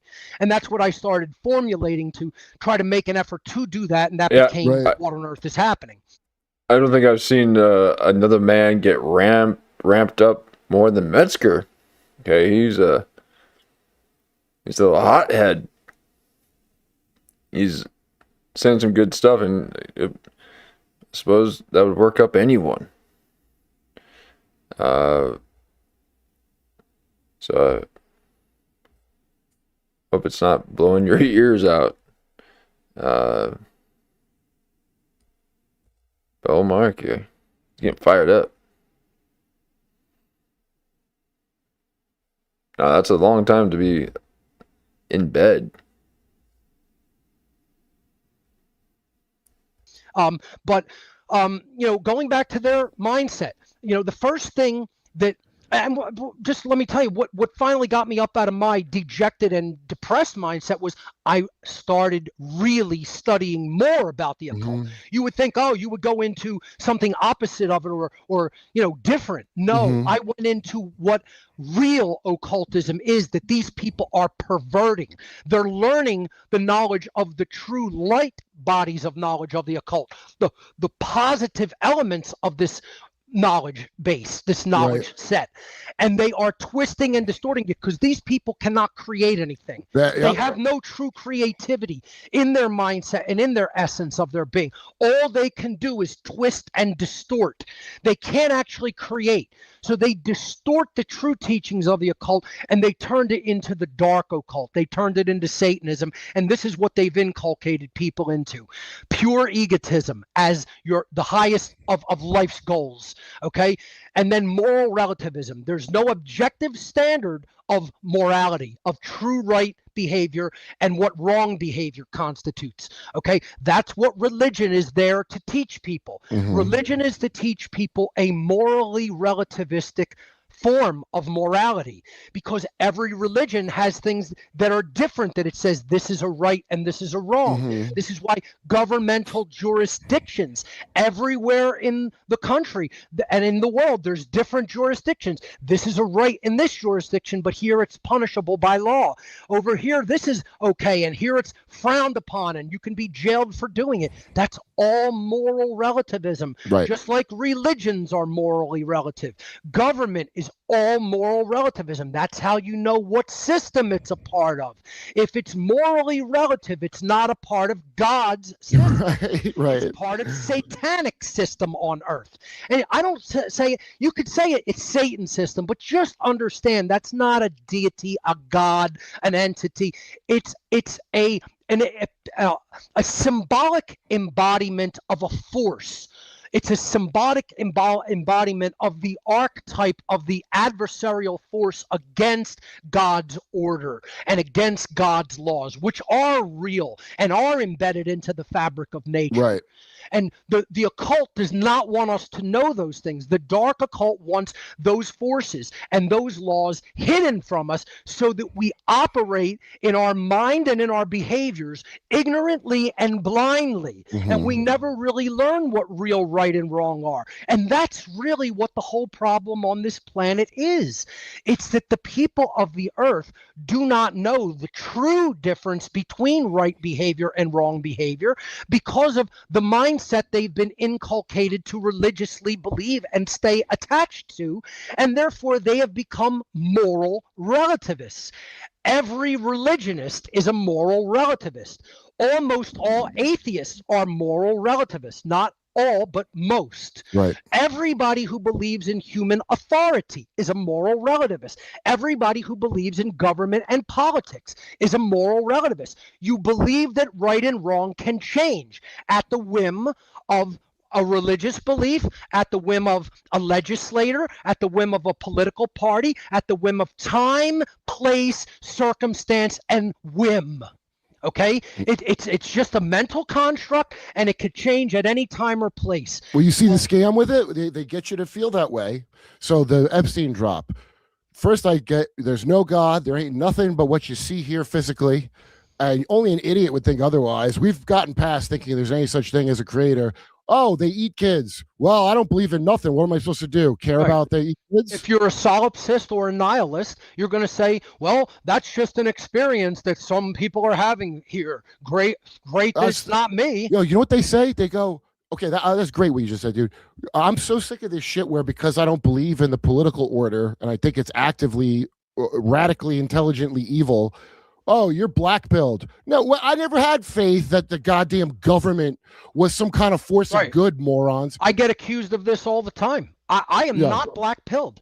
I don't even say that pill shit. Disillusioned with the complete rabid ignorance of most of the morons that comprise. Because you're not a nihilist. We call humanity. I'm a realist. I try to look at where people's mindset and consciousness and where their intelligence level truly is about what's really going on in human life on this planet at this time. And I got to tell you, Kurt, I'm always disappointed and disillusioned. Yeah. People are intent on staying attached to being wrong. And then they'll call me black-pilled. You think I'm happy about being as right as I've been? And let me tell you this, folks, and I don't care who says this is egotistical. I've been right about every single thing that I've been saying about Satanism for the last 20 years of my life. And do you know how I've been right? I was a priest in their damn religion.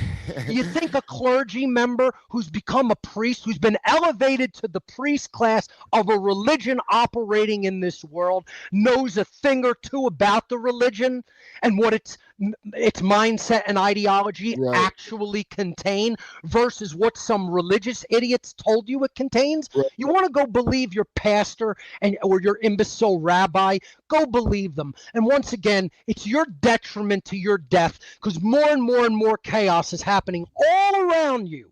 And Trust it's the going to plan. visit you, your family, and your children. Yeah. If you completely continue to ignore this just because of your pre-existing imbecilic religious garbage belief system that you want to stay latched onto like a maggot eating a corpse.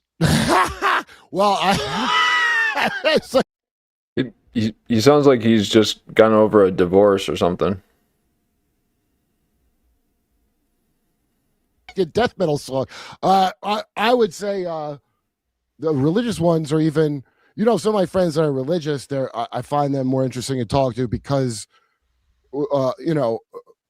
as bizarre it is to be an adult convert to Catholicism, which makes zero sense to me, it is a couple of the smarter of my friends that are into that, and it's easier to talk to them than people that they're not even attached to that. They're attached to like shit that's so dumb, where it's like they want to argue about if Bad Bunny or Kid Rock was, you know what I mean? Like that's not even to the level what people think is important. It's unreal. It's unreal that they can't really get their mind out of the trash and mud because they've been so conditioned to just be like that. They've been conditioned their whole lives through the educational system, through religion, through garbage parenting to just miss the bullseye, to miss the target. They've been trained virtuously to miss the target and to be proud. Yeah. To not just miss it, but to be proud that they've missed it. And what do you do? Your own research, Mark?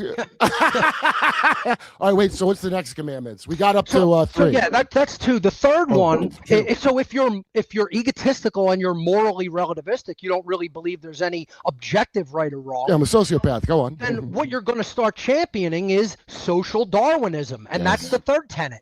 Social Darwinism is the idea. Well, certain people, their genes get them up to the level of, well, they're the rulers of this institution or that institution. And they've done what's required to be as ruthless as they can. And that got them into that position. And, well, people like that should just be the rulers. And they should be the top of naturally, they go to the top. Yeah. It's just inbred idiots should be at the top. Like animals, right? Whenever people champion this nonsense that comes out of nonsensical Darwinian belief systems, they always reference the animal kingdom and go, well, the most ruthless lions and tigers end up ruling their pride. That is not true. And secondly, that's not what a human being should aspire to. Why would you want to aspire to be like a vicious, ruthless animal? That shows you what you think of yourself. See, the people who think a person can't change and change their mindset and go from being a true piece of trash to a truly good person, you think that's not possible, all you're saying that about yourself, all you're saying that about is yourself.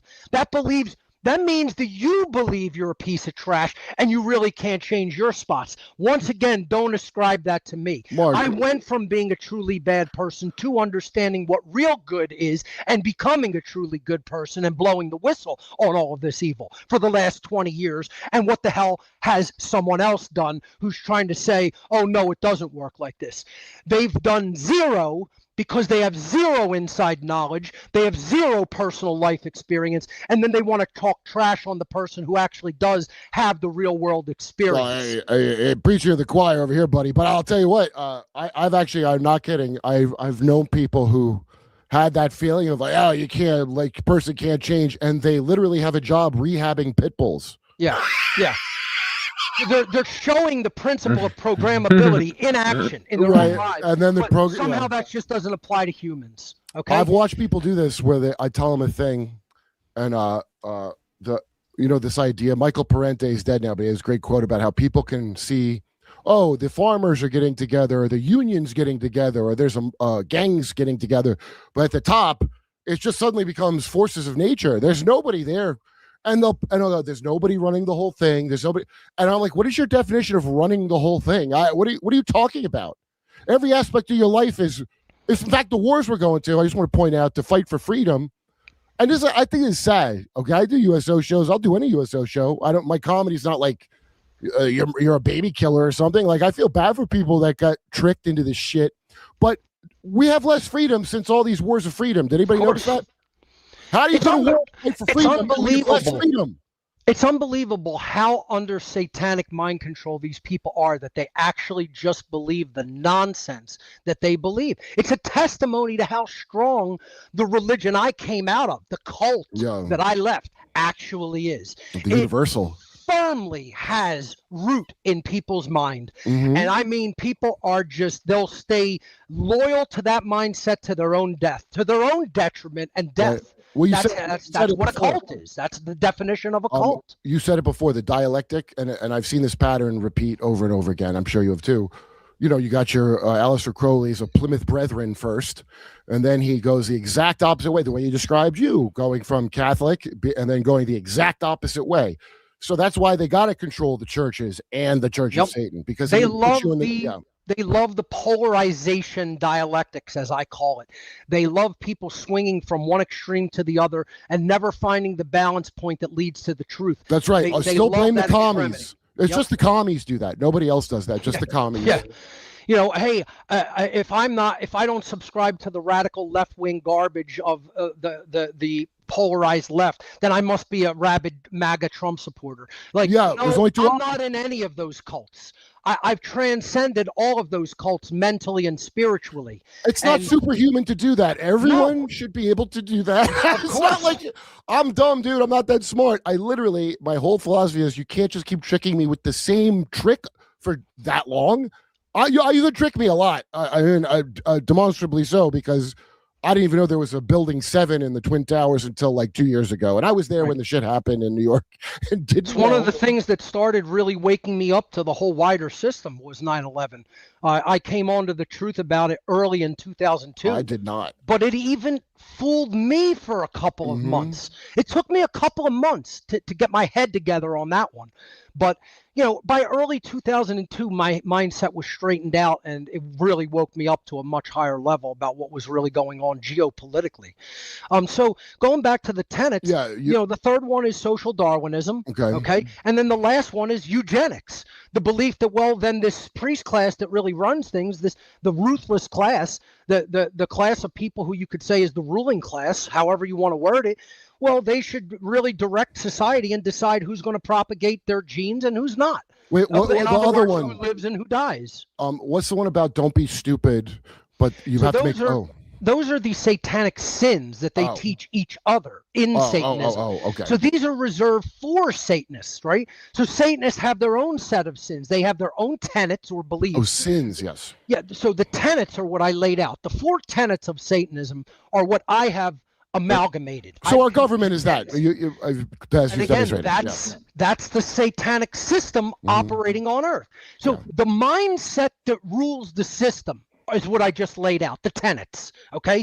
Egotism, moral relativism, social Darwinism, and eugenics, or what I call disgenics, because it's not truly eugenics, it's actually dumbing the gene pool down, okay? So I'd say satanic egotism, moral relativism, social Darwinism, and disgenics. That's the satanic... Those are the satanic pillars or tenets mentally, ideologically. Now, they have rules for themselves that they tell each other, don't do these things. That makes you a bad Satanist. Right? So you are not going to embody the tenets or agenda of Satanism, the worldwide agenda and network of Satanism and dark occultism, you will not be a good embodiment or director of those things if you embody and do these things. And here's what they are. And I'm bringing this up right from the Church of Satan's own website. Okay, so I'm reading this off of their own website in real time. Okay, the first of the 9 satanic sins is stupidity. So don't embody stupidity. And what you have to understand every time you hear this in their quote sins of Satanism is this is what the Satanist should not do, but the Satanist should propagate this for all others to do, because we want to get these people locked into doing these things so we can more easily rule over them. We could turn them into our slave class and rule them. So this is what they want for the population. Hear what's being said. Really open up your ears and listen to what is said. The satanic sins are the things that the Satanists, the ruling and administrative class on earth, should not do, but that they should try to inculcate all other people who are going to become their slave class to do and be. Okay, so get the idea clear. And then the first thing is stupidity. So that means the rulers of people, the ruling class, should not be stupid. They should be as well educated as possible, holistically educated.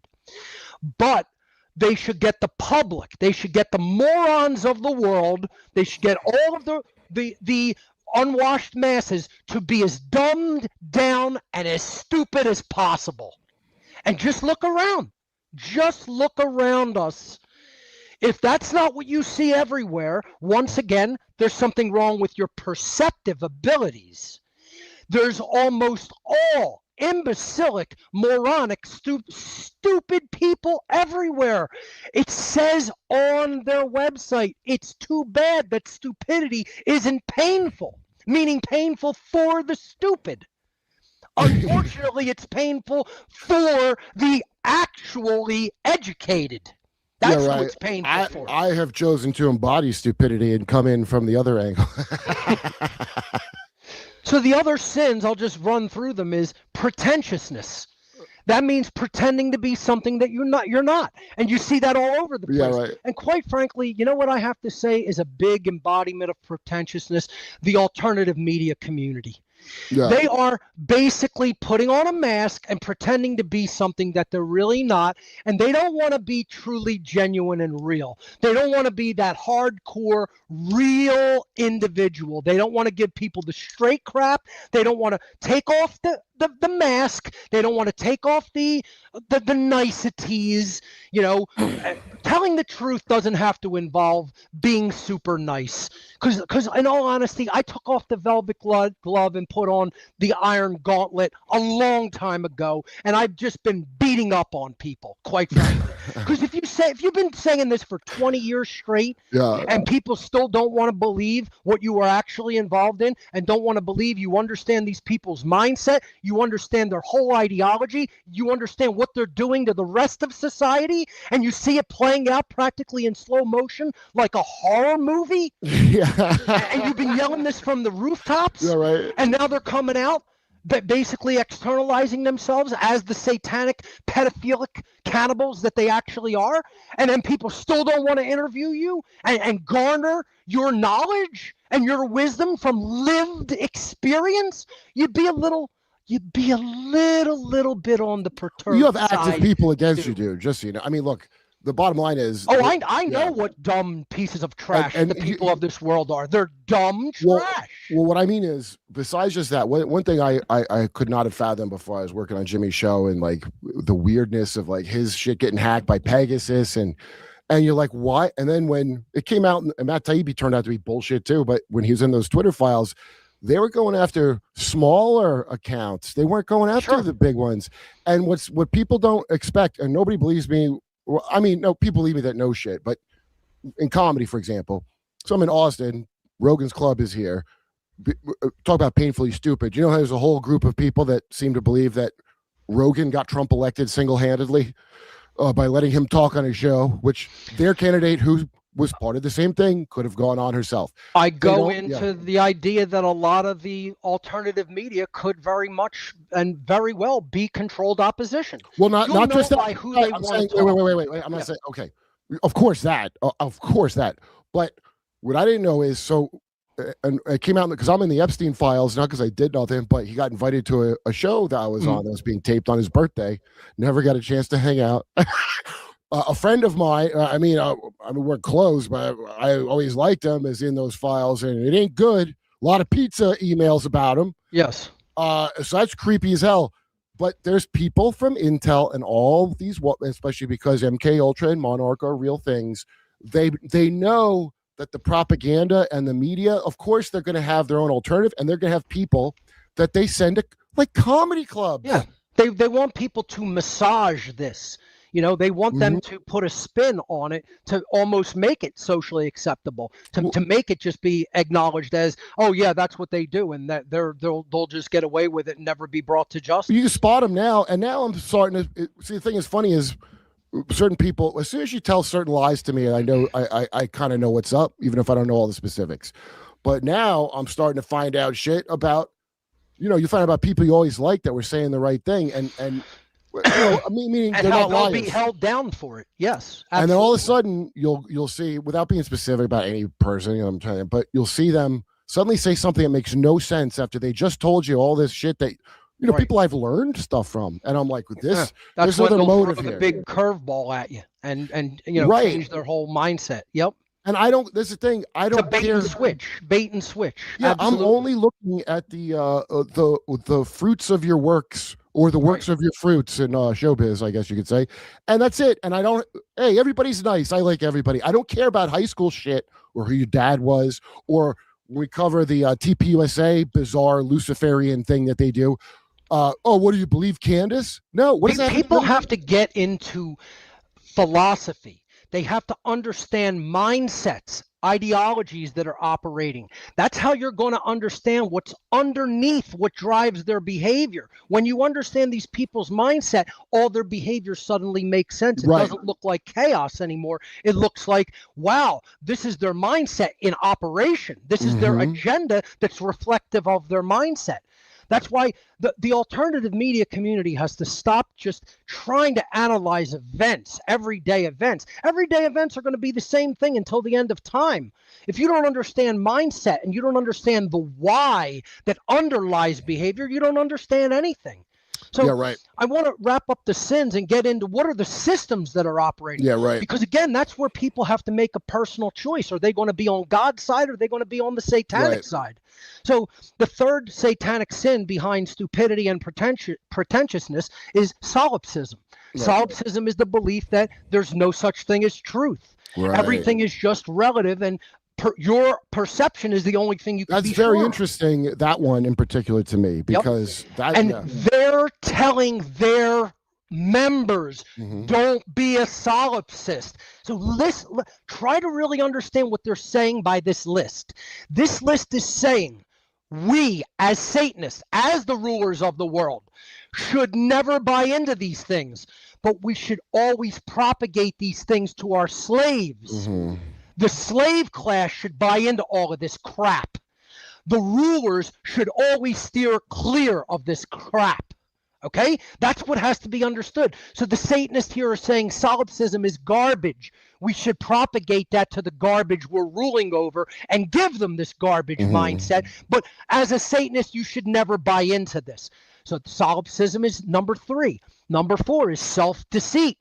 Think about it again. We shouldn't deceive ourselves, but we should deceive everybody else and get them to deceive themselves in their ignorance and in their garbage mindset. Okay? And look around. How many people are self-deceitful? How many people aren't even on their own side? They completely the opposite of their own interests. Not even on their own side. Not even on their own side. They're playing for the opposite team. They've been given the playbook of the opposite team, and they slap it out of somebody's hand and say, screw you, I don't want to look at that. I don't care who you are or where you came from, and I'm going to basically do what's outside of my team's interest and my own interest, and I'm going to help the other team kick our ass. And that's what most people are because of their own self-deceit. Yeah, they have no idea what the teams are. They just know belonging to the herd ultimately is the most important tool of survival. And that's no self-preservation that's the next either. Satanic sin. Herd conformity. Imagine that. Right? Herd conformity. And how many people are just members of the cattle, of the goyim? How many people are just cattle that are under a form of chattel slavery that just can't be seen readily? Right. You know, because it's called government. Because it's called authority over also, there's people. a 13th Amendment that makes slavery legal. Nobody's aware of that. Slavery is legal here still. How many people are just rabid conformists? They're just like part of a program that's running. This illustrates the principle of programmability as human nature. How many people are just rabid herd conformists? They just take the programming from their culture and then they just run with it. And they never challenge how they think, who they believe they are, their view of themselves, their whole mental worldview is never even challenged. Well, don't ruin Indiana Jones for me, dude. That's my childhood. Number 6 is a lack of perspective. And again, I'm not going to get deep into each one, but most people have no perspective in life. 7 is the forgetfulness of past orthodoxies, which just means you haven't learned from history. And the organizations and people who have really shaped history and the mindsets that have shaped history, and you haven't learned from any of that. You're just stuck in the moment, believing that everything is just as it is, as you perceive it, and there's nothing that shaped that from behind the scenes. Wait, I thought I was supposed to just be in the moment all the time and not, like an animal, like a fucking animal. Like this is what Satanism also teaches, that human beings are just animals like any other animal, and no, that isn't true.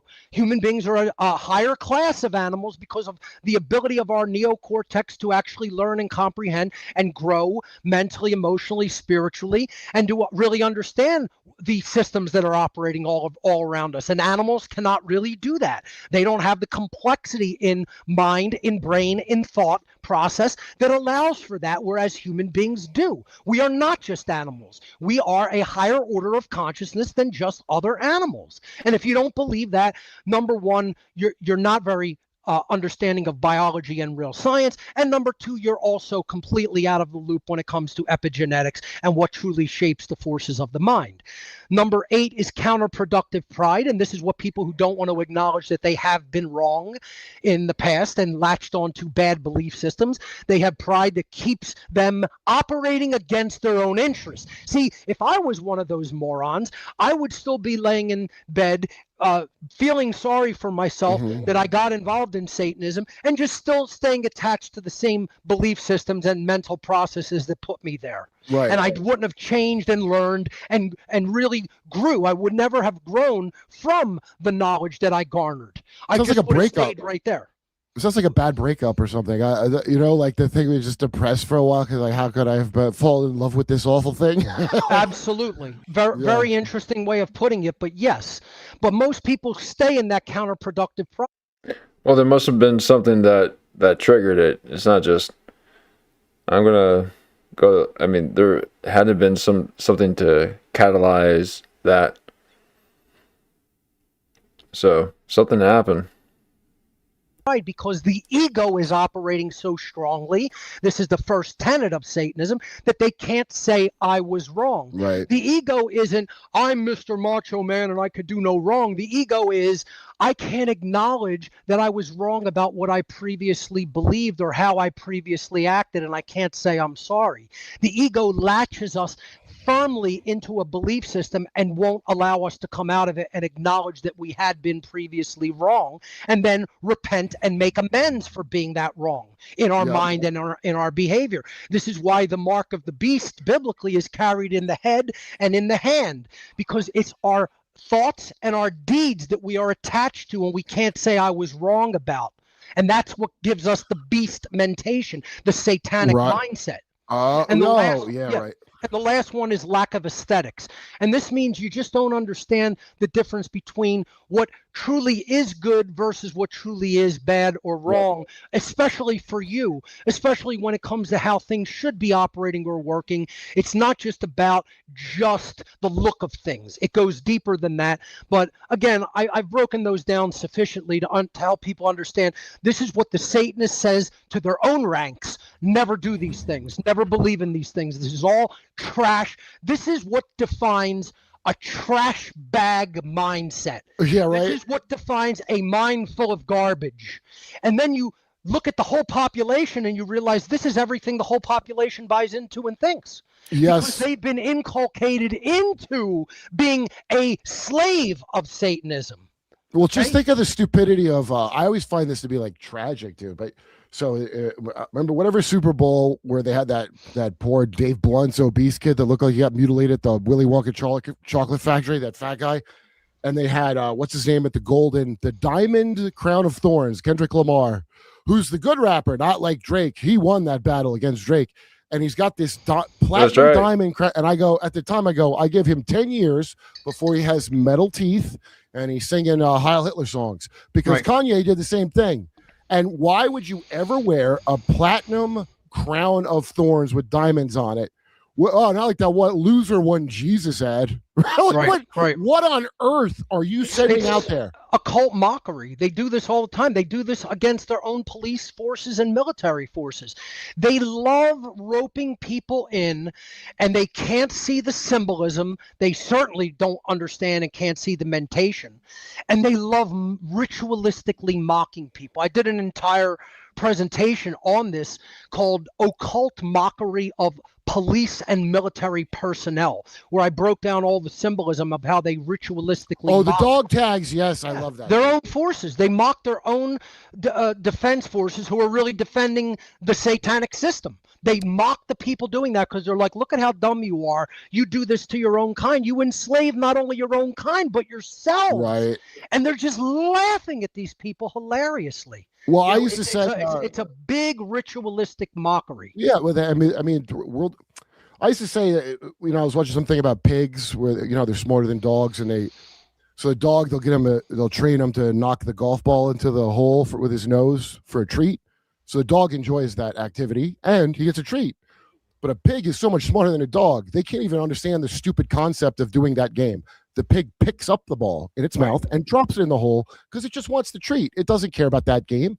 So that's I started seeing people like that as dogs. Like I'm a dumb dog in a certain way, because a lot of people are. You like the game, and the pigs in charge of it are like, this is just means to an end. Yeah. People are well trained and well programmed, and they don't like the discomfort that comes along with rejecting the programming that they have been given for their entire lives. Because that truly means not only do you have to think for yourself, you have to be personally responsible for everything you think and every action that you undertake or condone for other people to take. And here's what it boils down to.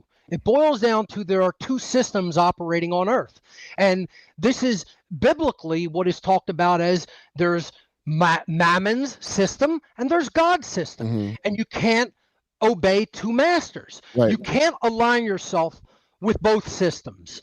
You either align yourself with one system or you align yourself with the other system. You have to make a dialect. This is the real dialectic, right?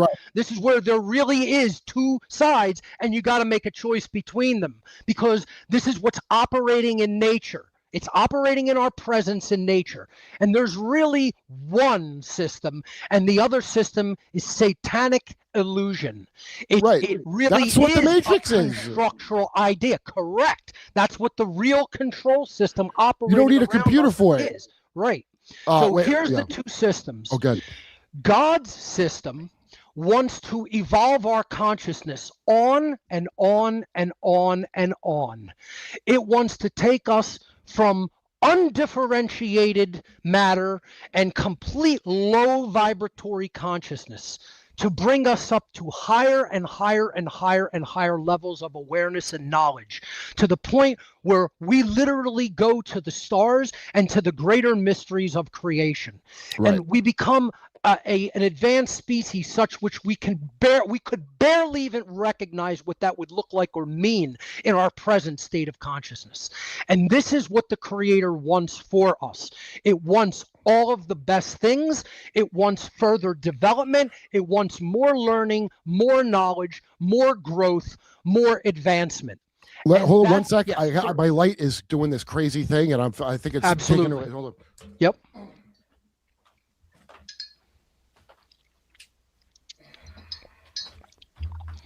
Okay. Now I know how that could get Sorry, it distracting. kept flashing on and Yeah. off as you're talking. Like, You people don't think I'm want the- you don't hypnotizing them. Yeah, you don't want distraction like that while you're trying to Yeah, flesh out ideas. mess Yes. up your thing. Yeah. Yeah. What's the second thing you said? The first system on Earth is God's system, Right. and it's God's laws. These systems have a form of law. Everything in the creation of the Creator is governed by law. That's every piece of matter is governed by Right. law, and every form of thought and behavior is also governed by law. Those are the more unseen laws. The physical laws that govern matter are the seen laws of creation. The unseen laws of creation, or the more occult laws, the ones that are more difficult to see. And again, the word occult comes from the Latin occultare, which means to hide, to conceal, or to keep secret. And that verb, occultare, in turn comes from the Latin noun oculus, which means eye. That's why the eye is used as a symbol for the occult in Right. some of its societies. And it is related to vision. That's what occultism is. It's knowledge that is related to, are you able to see it? Or is it Right. relatively unseen in our presence and operates in the unseen spiritual realm? Okay, so the natural laws of the Creator are the behavioral laws that govern the consequence for the behaviors that we put out through our thoughts, emotions, and actions. And the universe acts as a reflective mirror for our output of behavior. So we get consequence for the behaviors that we choose in life, and we choose those behaviors based on our knowledge and understanding. That's the process. We learn through information, and then we behave based on the input and the processing and understanding of said knowledge, or we remain ignorant of that knowledge and we don't learn it, and then our behavior is very bad on the other side. So here's what the specifics of natural laws, objective moral knowledge is. When you have this knowledge, you truly have conscience. Conscience also comes from the Latin words con, the prefix con meaning together or with, and the verb scio, sciere, in its infinitive form, which means to know or to understand.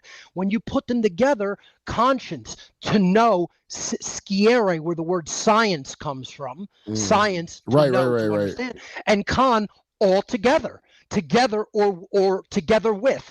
It literally means to know together, to understand together, to have common sense, to all know together.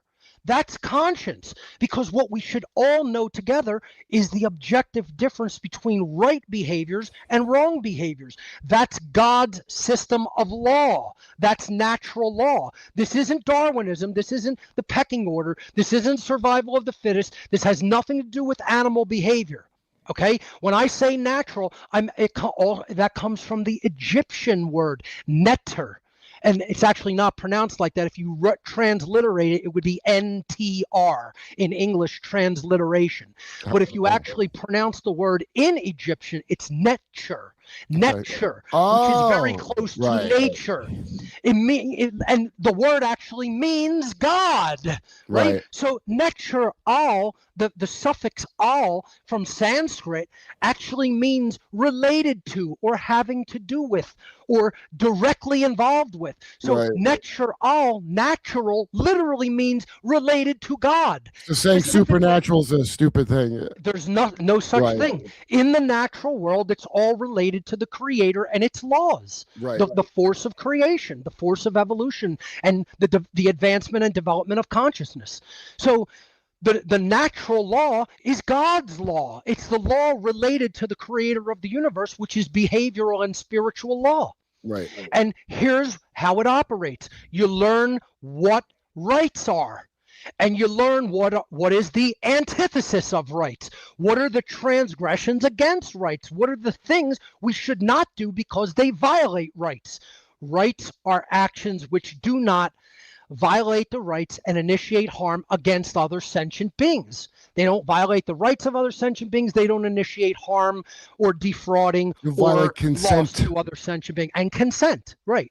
So those are reserved as rights. 7 behaviors do violate natural rights and do initiate harm to other sentient beings. Murder, assault, rape, theft, trespass, coercion, and deception. I'll say them one more time.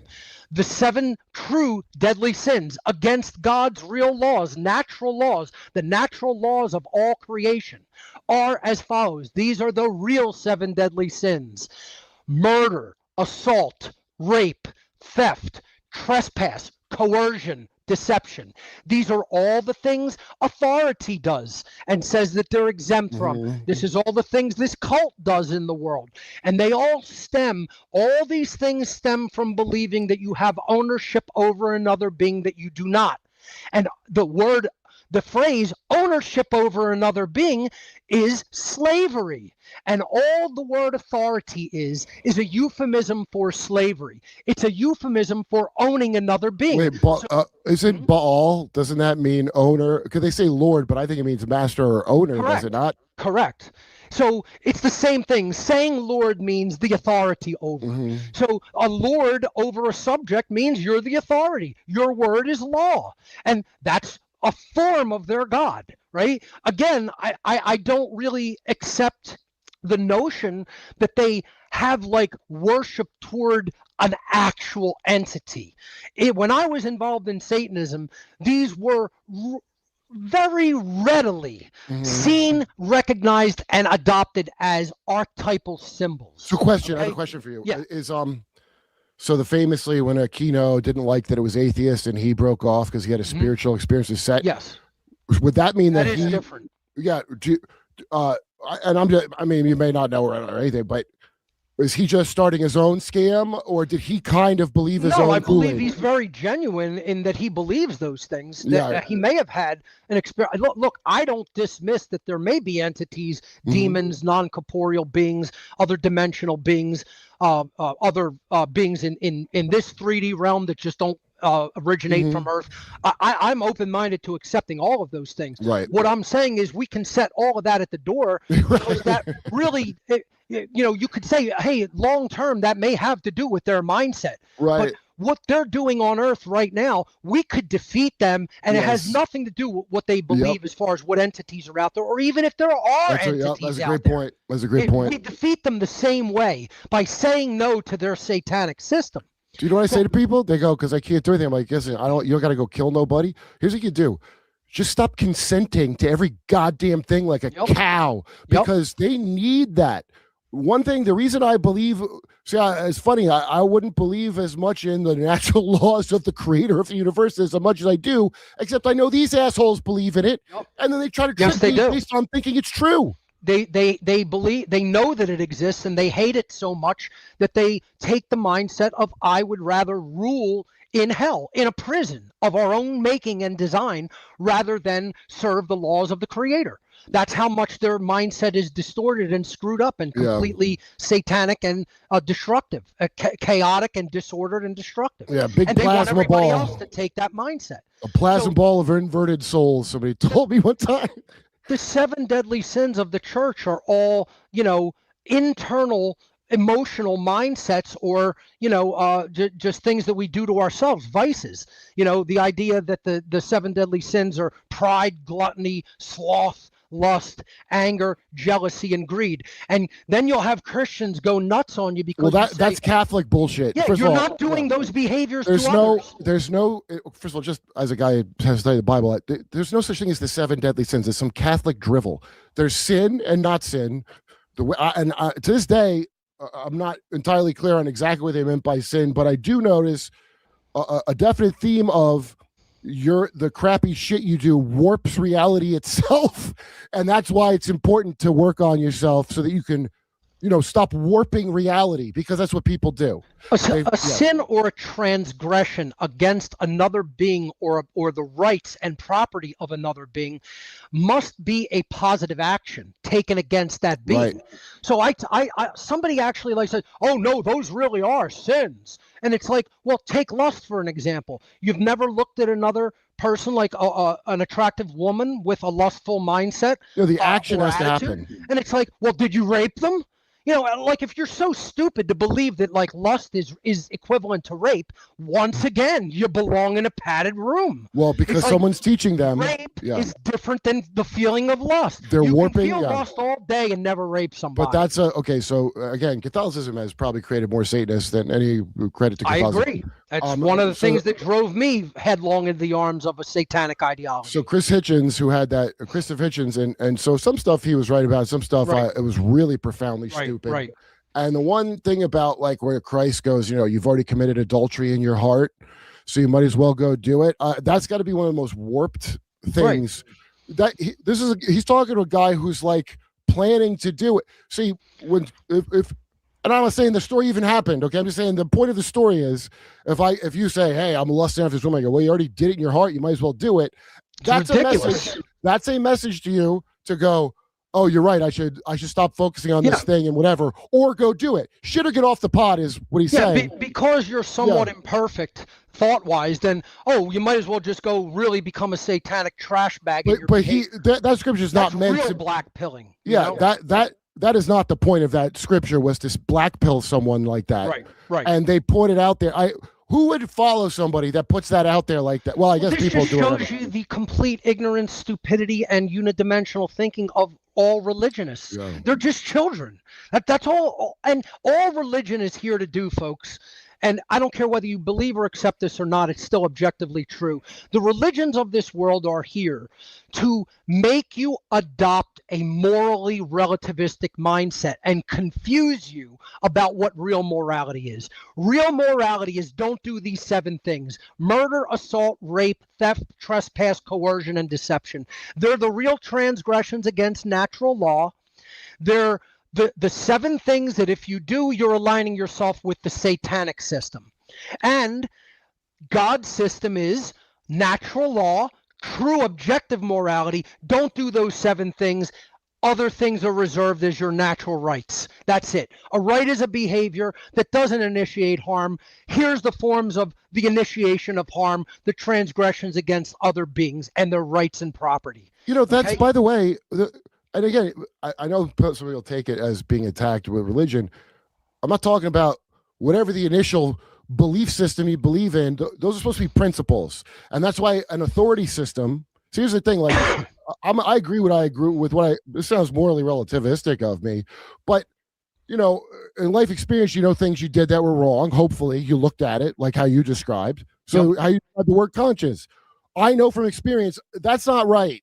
Okay, and you don't want to be treated like that. You don't want your rights violated. That's what you don't want your property aggressed upon. You don't want your health and life aggressed upon. That's what actual Christianity was. That's why the 10 Commandments bullshit, which is some Zio fucking op here from Chabad or whatever.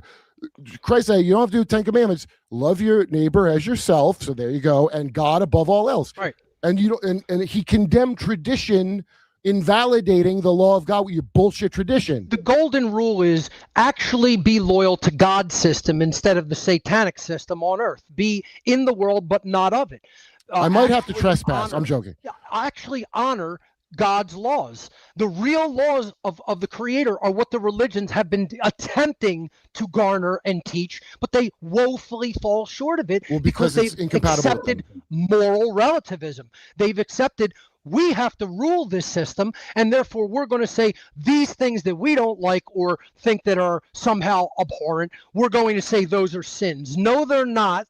The sins are murder, assault, rape, theft, trespass, coercion, and deception, and they're all forms of one transgression or one sin. And here's where the 10 Commandments got it right. They got it right with one commandment. There's only one law of the creator of the universe, ladies and gentlemen.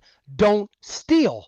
Theft incorporates every other natural law, transgression, or sin. Right. Murder is the theft of life without right. Assault is the theft of bodily well-being without right. Rape is the theft of free will sexual association without right. Right. Theft. But God said the king has the right. Personal property. Right. And we're going to get to that. What is the idea of authority? What is the idea of kingship? Wait, I got to read these chats real quick, Mark. Sorry. This is great. I'm glad you came on, man, because I get real into these things. Okay. USA Patriot Crickets. Kurp feverishly chowing on awesome barbecue between pods. What do you work at the barbecue place? You don't know me. Hemorrhoid Hurts. Kurpinator. It's derping time. That's true. Wait, let's see. Oh, Derp Kurp Muhammad Jihad. That I am hardcore radical Islamic. That's right, but I can hear Mark out still. Patty 963. Prince Andrew arrested on his 66th birthday by 6 cops. He better have been. King Charles is cutting it. Yeah, we'll see if that turns out to be a scapegoat situation or it is already. Of course it is. Yeah. Wait, like I love people go. Oh, we got, ladies and gentlemen, we got him. Yeah. Prince Andrew.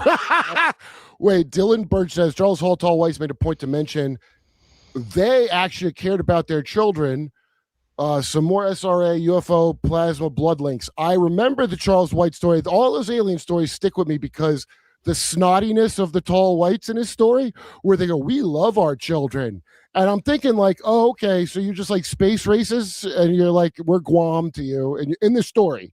And so why are you talking to our scumbag leaders when all of us hate that they do that? That's the hole in the that they're aliens, is that they come down, they talk to our Satanist leaders, and then judge me as if I started a fucking war. I'm getting sick of it. All right, what's the next one? I fall asleep now. Does that make it a derp? If I fall asleep now, does that make it a derp nap? Possibly. You'll have to subscribe to my course to get the answers. Golgotha. Check out the Maritime Threat. Run by Ari Asulan. Sam had him. Okay. Sounds good. What's next? Daniel Hall. Sam Berkowitz, after saying he didn't work alone, said a peculiar thing about Satan is that they're not dark New Age occultists. They're all from respectable classes that run the world. He did. 100% correct. And Berkowitz was correct about that. And what he was saying about being part of a wider cult. Absolutely. Watch Raised by Wolves depicts the demiurge as an EMF signal. I'm sure someone who makes those signals is calling it that. Really, I think our human leaders are fucking demiurges, and they just take their role over and over. It's like Batman. A lot of people played Batman. Satan is like a Batman to me. Like, you could play, hey, Michael Keaton could play Satan, or you could play him one day if you work hard. Okay. Also shows future tech. Wait, go back. I didn't finish. Conjure decrypted from religious texts. AI playing God Underground. And see you. Okay, I'm gonna look at all that. That sounds like right up my cuckoo alley. Oh, you're talking about that. Wait. You're talking about the fictional show on HBO? Yeah, that's Ridley Scott's making his whole dumb. Boy, how many ways you're gonna resell Gnosticism to me, which is such a catch-all term anyway? Okay, let's see. It's a slippery path to go down to believe in the whole demiurgic force as the creator of the universe. It's not. It's just the takeover of that's the wrong thing. Is the demiurgic force. That's the universe that you inhabit. So when they say we live in a simulation, and Jazz DeBroni on my show, he goes, simulation of what? That's a great point. A simulation of fucking what, Elon? Oh, you mean of God's reality? And so you just tell a lot of lies, and then idiots have to live in your lies. Again, like Dottie Sandusky, and that's the Matrix. The first principle of natural law ultimately is that everything is mind and comes out of and stems from the mind, and manifested things have to ultimately originate as thought. Well, that's the construct. Well, then if I controlled your mind, Mark, that would make me God. I think you're getting it. I hate these people, dude. Okay, mad progenerative deity. In some cases, black metal bands use Satan as a positive euphemism for Hitler. I know. Hey, I know the guy with one ear that was married to what? I mean, I don't know him personally, but what a dipshit. Wait, go back, dude. I'm not done. Back. Demu Borgio did this in the album Death Cult Armageddon. Yeah, Hitler and Satan go together, and much like right sector in Ukraine, Ukrainian rabbi said they're cool now, and they have a red and black flag with a Magid of Jeffrey Epstein on it. Okay. Kurp. Would you have Jimmy on to discuss his beliefs? I have had him on, but Jimmy's doesn't have I have no idea what Jimmy's beliefs are. I don't think they're set in stone or whatever. I know they like astrology. Actually, they probably like Mark because you know about tarot and shit. Okay, what's the next one? I could definitely discuss tarot extensively. Stone Cold Rich. Looking up the missing or runaway children at Deer Run Elementary in Indianapolis, about 3 minutes away from the Royal Order of Jesters. Well, I can already solve the mystery. 10 kids disappeared without trace. 3 minutes from the Royal Order of Jesters, did you say? Hey, I think we solved this one, guys. Okay, go to the next one. Me super chatting infuriates my wife. We both win. It sounds like you're engaging in a dialectic, and that's important. Okay. Banner Ace. I was in the gay program as a kid. High five, me too. They used the Monroe Institute hemisync tapes on me while I did tests and puzzles. Remember image of a sun setting behind a windmill. What were they doing? Trying to see if they could get you to remote view. My friend Brooke had a similar thing. I vaguely remember that windmill now that you're saying that, dude. But again, I have almost no memory of it. I don't think I went to Mars, and I think I failed the test and didn't go any further. That's what I think happened, but I could be wrong. What's next? What's the fixation with the ancient Arabic order of the Nobles of the Mystic Shrine and children's hospitals for birth defects? It's not good. It's not good. I know that. Do you know anything about that? The Shriners and all that. I know quite a bit about Freemasonry, and it's essentially a Masonic affiliate order at high levels of Freemasonry that is geared and garnered toward the Arabic culture and has a lot of allegories from that culture embedded into it. As it's very complex to discuss Freemasonry in general because it's a complex system, and there are positive aspects of it if it's taught from its true, speculative and esoteric tradition versus what the modern lodge system has become as a club and as something that is basically just a networking institution for people in society.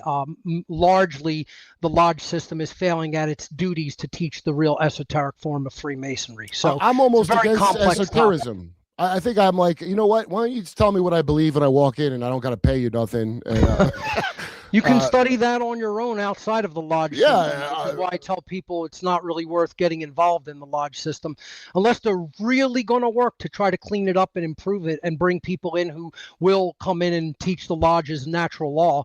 I've been asking people if they're involved in maybe a master of their lodge to recommend me an honorary 33rd degree like Manly P. Hall was given.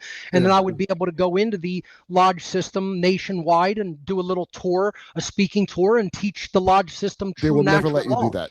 Well, it's not impossible. They allowed Manly P. Hall to do it, so it he's isn't a piece impossible. of shit, and you're telling the truth. That poor fucker died with ants in his ears and eyes because he got conned by a con man at the end of his life, and I think he had positive elements, and he was involved in some darker aspects of the occult, as I was earlier in my life. So I'm not totally down on him. I'm certainly not down on his teachings, but I'm not telling people like 100% put all your faith and belief into what one person said. I mean, I don't really do that. I study all of this from a very eclectic principle. approach. That's what I want. An integral approach from principles. Absolutely. Yes. Top and the bottom might endure similar abuse, but they have never been poor. If they've never been poor, they have never felt the joy of a welfare Christmas. I didn't have no Christmas growing up because we were Jehovah's, and you know what happened in school when they passed around cupcakes and shit on, for holidays like Christmas. We didn't go complain to the school. I just didn't have a cupcake like a man, and I'm so grateful for that to this day because I got inoculated against herd mentality to a certain degree just by virtue of having to be othered as a kid, which being othered to me is a great gift that I am grateful to that doomsday cult I was in. Nothing against them for that. I appreciate that of them. Okay, this brain's computer hardware processing potential is defined by genetics and state of preservation. Worldview is software. This is a metaphor. Okay, look, I get the metaphor. I hope this is a metaphor. What happens is people take these metaphors and then they take the creation and make it the creator. Like a computer came out of us, like the internet is to me the meat, the digitalized version of collective unconscious, and the thing they talk about when they talk about the Akashic record and the consciousness and all that. There is a way we're all connected like that, and they want to give you this one that I'm talking on. They want to artificialize everything. I agree that it is a form of hardware, of course, but I don't think it's defined by genetics. It's defined by epigenetics, which is entirely different. So that I would agree with. And worldview definitely is software. That I agree with. Yeah, because let me tell you, the people that did MK Ultra and Monarch and all this other, why do you think they look into woo-woo occult shit at all? Is because you can imprint generations. Why do you think Kim Jong or the first Kim Jong that they all was the hero one? He said 3 generations of family have to go in that prison. Yep. Why? Because he knew about epigenetics. Because America was doing even worse shit. Okay, sorry. What's your take on utilization behavior? I don't know what that is. When you act on behalf of meaning without conscious interference, that sounds like catching the Holy Spirit. Makes plasma talk make sense. I'll do the I'm having RA not Salvatore. I keep calling him Salvatore. That's coming. Don't you worry one bit. Musically, what do you guys listen to today? What do you like? So much. Obviously some of my favorites are old school metal, Black Sabbath, Dio, Maiden, Priest, Motorhead, Danzig, the Misfits. I like punk, the Ramones. I You're in a band, death dude, so metal, you got black metal. I have wide variety of music. I like rap, hip hop. I'll listen to just about anything. I like old school rock. Appreciate the like and the subscribe. If you like this content and we focus on the stand-up comedian scene, podcasters, and then we have Kurp night and conspiracy nights. Appreciate the like and the subscribe. That's how I am too. And very I don't eclectic have musical taste wise. Yeah. I don't have any when I was a kid in there, there'd be like, you got to throw this music away immediately. This is demonic, and a lot of it, 100% is. But the thing is, the stuff I would not listen to now that maybe I would have liked, it's never because I feel like I have to not listen to it. It'll be like maybe there's one lyric that turns me off that I feels like against. Not against what I think is and I'll be like, I just don't want to hear. I hate that condemning from the fucking Bishop of Canterbury shit where you're like, this is I declare. Whatever you feel you want to listen to, that's how I look at it. Music covers the gamut. I got to mention Paradise Lost. They're one of my favorite bands. The intro music of my show is the band Cathedral. I'm also very into Is that what that is? I like that. Yeah. Good stuff. Please talk about the 2004 movie 3 Extremes, Dumplings, if you haven't seen it. Now, I saw the Netflix show Dumplin', which is about a heavyset girl whose mom is played by the chick from Friends and runs beauty pageants, and Dumplin', in order to break down stereotypes about body standards, joins her mother's pageant as a fat chick. I don't know if she wins. I stopped watching after I came. Okay. I'm not familiar with that movie there. I'll look it up. Yeah. Could you ask Mark about Burning Man Festival? Isn't that place a little too obvious? Well, isn't the saluting the flag too obvious? But you do that. The idea that we're going to dance, party, and take psychedelics to our way to freedom is not how it works.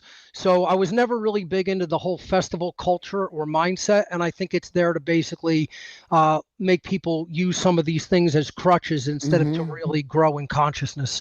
I've seen a lot. I don't take that approach when it comes to how real freedom is going to manifest. It's going to manifest through very, very difficult and hard personal work and work in the world to change people's minds. I firmly live my life according to the adage of ad astra per aspera, which means to the stars through incredibly hard work, which is what that means. It means work that's going to involve true personal sacrifice is what will get us to the stars. Okay, let's see. Wait, good. Have you managed to get Brian's response after okay, so my show, The Cutout, that I'm working on here, Brian's direct. I wanted Brian to be the main guy, but it's about a cutout that is trying to stop a minor decriminalization of some cannabis in Texas. And this oligarch who Jimmy Dore is going to play, Jeff Boyardee, has paid this cutout to smear this woman who is getting it going. And anyway, Brian, I had him as the main leader of the company, like the true believer, because Brian is, because his dad's a CIA guy. So I got Brian. No, you're not going to get. Listen, you don't kick up on Brian. What are you talking about? Listen, worry about, like, everybody's real worried about podcasters. I actually heard some morons say Joe Rogan is compromised. The UFC announcer who has a dumb fuck podcast is compromised. What the? Not on COVID, he wasn't, morons.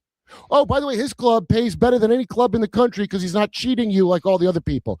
You don't know what the fuck compromise means. You don't know what shit. I know what I'm like. This is just be me and you taking turns yelling at random people that have annoyed us in the past. Anyway, I'm not ganging up on my friend Brian I've known for 30 years. I love Brian. Brian's a good guy. And let me tell you something about Brian Callen that a lot of people don't know. And this is why I know he's a good guy at the end of the day. Did you think his takes were stupid on Epstein? I thought so too. Do you know he was approached by some rich people because they wanted to run him for the governor of Texas? And Brian was like, I don't want to do that. So think of how bad his takes were. Why would a rich person go, you're perfect to run a state? So some very dark forces came to give him power that he, because he's a good guy, even if he's not saying what you want at the moment, because sorry, a lot of people's families are in this and it's a little harder for them than, here's America, dude, the benefit of America. You know, I could tell you myself, you don't got to listen to nobody tell you shit until the shit happens to you. Then you'll know. And that's what's going to happen to all of us sooner or later. That's how I look at the whole Epstein release myself. It's like you weren't really open-minded to listen and pay attention and accept that this was going on. Wait, so did he say that Brian was offered a position in government?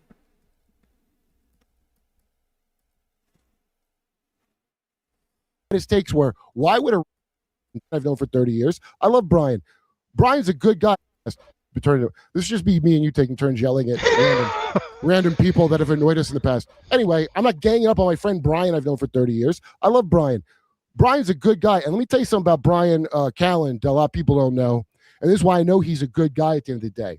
Did you think his takes were stupid on Epstein? I thought so too. Do you know he was approached by some rich people because they wanted to run him for the governor of Texas? And Brian was like, I don't want to do that. Governor of Texas. So think of how bad his takes were. Why would a rich person go, you're perfect to run a state?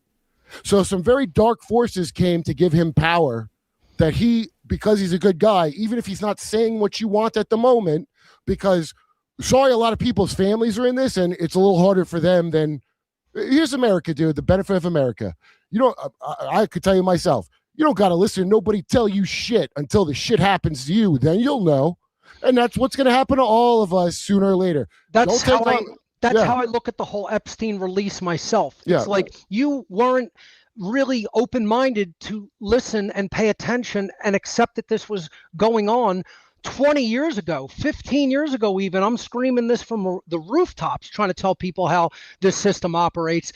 And now all of a sudden, because it came out through the Department of Justice and some aspects of the mainstream media covered the release, now all of a sudden everybody's like, oh my God, pedophiles and Satanists run our society. Well, people didn't think, number one, people actually will say, like, they really believe it's just a lot of people doing the best they can in government. And it's the system's bad. And you just got to go in. Okay, but you admit there is a system. That would be the conspiracy, assholes. The system and you it's live in. Designed to work like this. Every aspect of your life is the conspiracy. Fuck. Oh, wait, I'm going to get mad again. Okay. Look, if you don't listen to whistleblowers, if you're really not going to listen to the whistleblowers of a society telling you all the evil that's going on, then you deserve the society that you get. You deserve what you're going to experience and live in, unfortunately. Does he believe in a good creator God if he does not believe in evil entity? If he does not believe in, I don't think he said he didn't believe in evil entities. I accept that there's the God of creation is the ultimate expression of all of these things: goodness, law, love, truth. It's the highest expression of all of that. Natural law is made by the God of creation for our optimum benefit, moving us forward in conscious and evolutionary progress as a species. I do not accept this demiurge notion that the universe is an evil construct made and run by an nonsense. Evil God. That's ridiculous. It's absolute nonsense. Okay. Requires. By the way, God doesn't I don't know if that's a Bible God reference. The Bible God specifically did not require forward in conscious and evolutionary progress as a species. I do not accept this demiurge notion that the universe is an evil construct made and run by an nonsense. evil God. That's ridiculous. It's absolute nonsense. Requires by the way, God doesn't. I don't know if that's a Bible God reference. The Bible God specifically did not require human sacrifice. I don't mean human sacrifice. I mean sacrifice. I'm answering him. Sacrifice of comfort of what we want to do with our life versus what we're required to do with our lives. Is it even a sacrifice? I don't want to go hang out with these fucking people, and I don't give a shit about it like a jet ski or whatever, or talking about my watch. I've never understood that. Okay, the whole time, but even when my dumbest in my life, I've never understood that. And people just, I get this car and my collect. Who cares? You're gonna die, stupid. Yep. Do Satanists and occultists use ancient artifacts? Of course they do. I would say they have incorporated them. I don't think they're totally obsessed with anything like that, but I've seen some older artifacts from different cultures incorporated at satanic rituals. Yeah, if you're in the real, I mean, from what I understand of people that have told me some crazy ass shit they would put through, the people like really into this stuff where they got familiar spirit packs and all that going back. Mm-hmm. The church, like I said, LaVey Church of Satan is like a farm team, like the Serenos for the La MA. It's AAA ball. And then then from La MA, maybe the CIA can pick you up. Okay. Right. We evolved beings in an ecosystem is liberating. I don't know what the hell that means. Okay. Kurp's working real good on this one. Mark, any insights on Carl Chung? Recently read he was an empiricist. I like Jung's work. I think it's some of the foundations of alchemical thought and shadow work thought. I think he did some very, very outstanding work when it comes to consciousness and self-improvement. So I have no problem with Jung's work. Okay, what's next? Or should we need to create a parallel system of independent community power. Buy land with your family to grow food and animals, keep money in the community. I mean, sure. I don't know. I'm going to do the best I can, man. I don't really have skills. I just want to make that clear. Here's my skill is I go and I wouldn't even say I love comedy. I would say it's like a filthy lust, the way jerking off in a Waymo would be. It's not a love. Love is for people. I have a dirty compulsion to go do comedy, and that's what I do to survive. I'm not going to probably be able to. My girl's into that shit. If I make some money, yeah, sure. But this all just seems very. Look, I believe in God, and I think if I'm with the one kingdom, I'm not in the other one. That's all I care about more than my material circumstance. I agree. I think any of those things that are mentioned there, I'm not against or opposed to, but it's not the way that we get out of this slavery system. How we do that is by truly teaching and embodying true objective morality and helping people to understand how natural law operates to bring us the consequences of our behavior. Maybe stop. I mean, I'm not saying the guy that wrote that, but like every time somebody wants to label it on one group, like it's just the Jews or just the Catholics or just the Freeman, you got to get over that. So unidimensional in thinking. Right. It's so childish. But what gang should I join in this prison? Yeah. I know I got to join a gang to survive prison. That's just pointing the finger externally. You just want to point the finger externally. It doesn't even matter what percentage is made up of what types of people, what groups. They're all working together.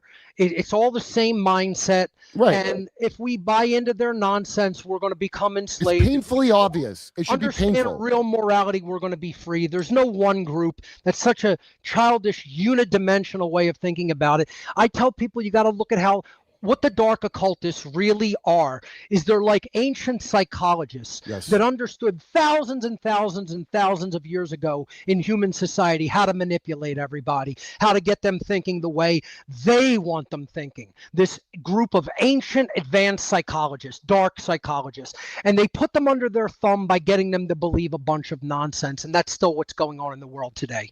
Oh man, Mark Window's video, if anybody hasn't watched yet, ancient Egyptian crowd control, and it's about the Society of OCD of Egypt. I love how he puts it because it really made me understand it better, really well. And you see them tied up with bullshit all day by these fucking corrupt priests, dressed like idiots, inbred to fuck.